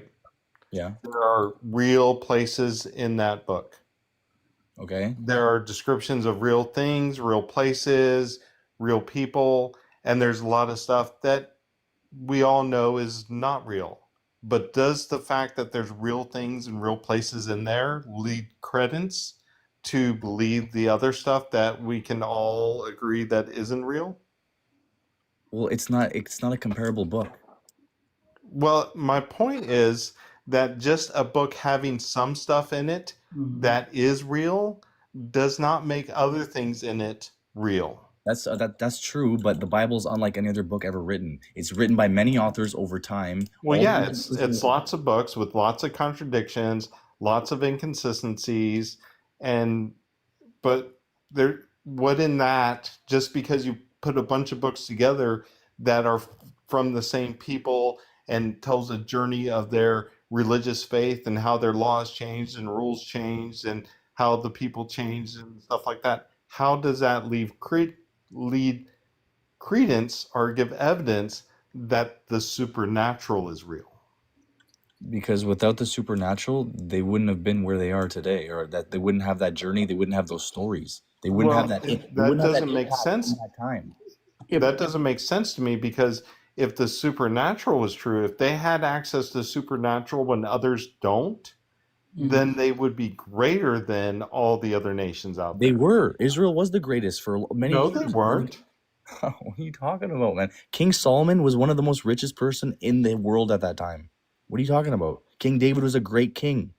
They were a dominion powerhouse. By the Bible, yes. What? According to the Bible, yes. According to our historians, my friend. I'm sorry. You have to do some research on that. You even said you don't know too much. So are we basing the truth based on It's the history, man. I status don't know why of we're arguing here. that society? Sorry? Are you giving weight to the possibility of its truthfulness based on its status? No, that's a bit of a supporting evidence to the whole sum. Yes, I would say yes, that's supporting evidence.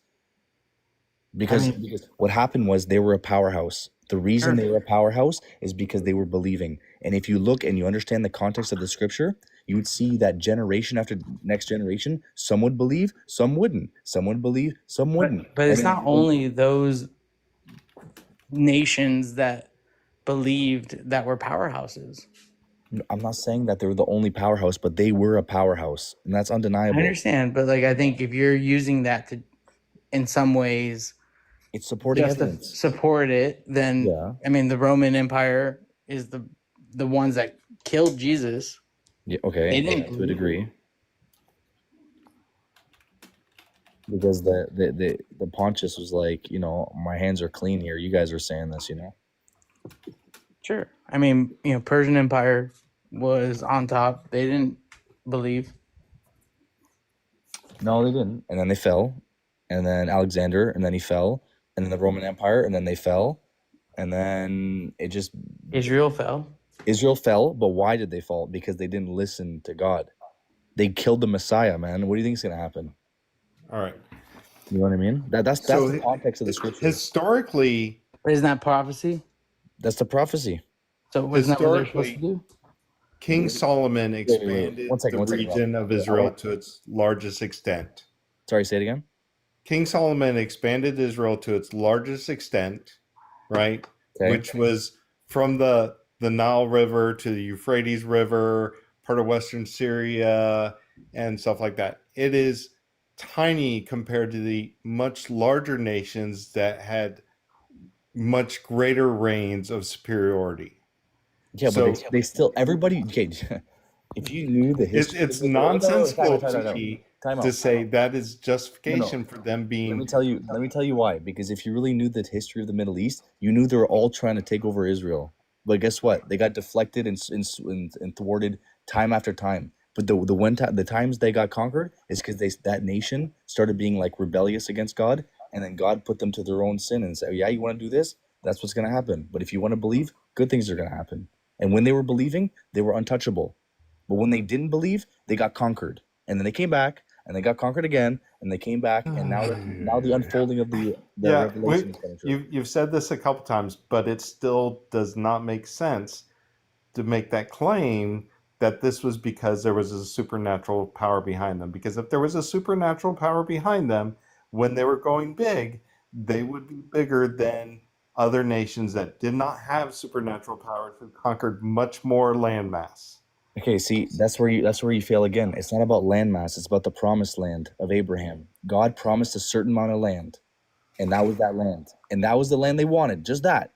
But guess what? Every nation encompassed around them wants that land and wants to take them over today. And ever since all that conflict started, they always wanted to take over Israel. Because that's the land flowing with milk and honey. Very prosperous. But you're not. Yeah, but you're not making an argument. I guess there's no way for me to tell the difference between a story that I write, that I say there's some portion of land that is entitled to me. I can write the same story. I guess there's nothing there that is subjectively evidence as to it being true. It is a bunch of scriptures of things that people wrote and said were fulfilled, but you're not giving me anything that's different from any other. If you look at Islam, they write the same similar types of stuff. Islam is a copy of the Bible, my friend. Sure, but then I can't tell. Somebody from the outsider, they would give me the same points that you're making. And so you need to give me some kind of evidence that you brought up Islam, but they don't. You brought up Islam, but they don't agree with what I believe. I'm just saying that they can justify it the same way that you're justifying it. No, they can't. You're not giving me evidence. No, they can't. Show me how any other religion can justify their history and their dominance throughout history, and their very, very supernatural events throughout history, unlike the Bible. There's no scripture that even comes close. Because if you're, that's if you believe that the supernatural events occurred. Yeah, the Bible does not justify supernatural claims. So if that's the best you got, that's not saying much. There's many archaeological discoveries they found over the years to prove the Bible's miracles were real. Noah's Ark. What about the fact that like split, there's give example of one. There's many different things. There's no discovery of Noah's Ark. Look it up. There's Noah's Ark National Park in Turkey. Go look it up. They found it in 1987. Yeah, no, it's not real. It's a mountain form. But That was debunked. 50 No, it years was ago. never debunked. It was never debunked. It was real. It's been debunked multiple times. No, it's never been debunked. It's never been debunked. All right, guys, I'm gonna wrap this up. We've been at this for over 3 hours, and that's about my limit. So, all right, man. God bless you, bro. Have a good night. I wish the best for you guys. It's been a good night. It's been an interesting night. I appreciate you, Ralph, especially you coming in and always helping me out here. So, were you not on last Wednesday and Friday? I wasn't. That's when my computer fried and I had to reinstall Windows and I lost all my settings and I was on for like 15 minutes and it had no sound coming in. If you want to get on another time or something and work on the mic stuff with me so I can hear and respond to you, and you can work on maybe doing so, just send me a message and let me know. Okay. And we can try to get together like during the non-live time and that would be good. Work through those issues. What time of day works for you is the general rule? I can, if we limit it to like 15, 30 minutes or something like that, pretty much any time. Okay. All right. Yeah, let's do that. Sounds good. I'll send you a text. Yep. Have a good one. All right, everybody. Take care of each other. Be kind. Yeah, especially these days. We need more kindness. And I'll see you in a couple of days. Amen. Bye.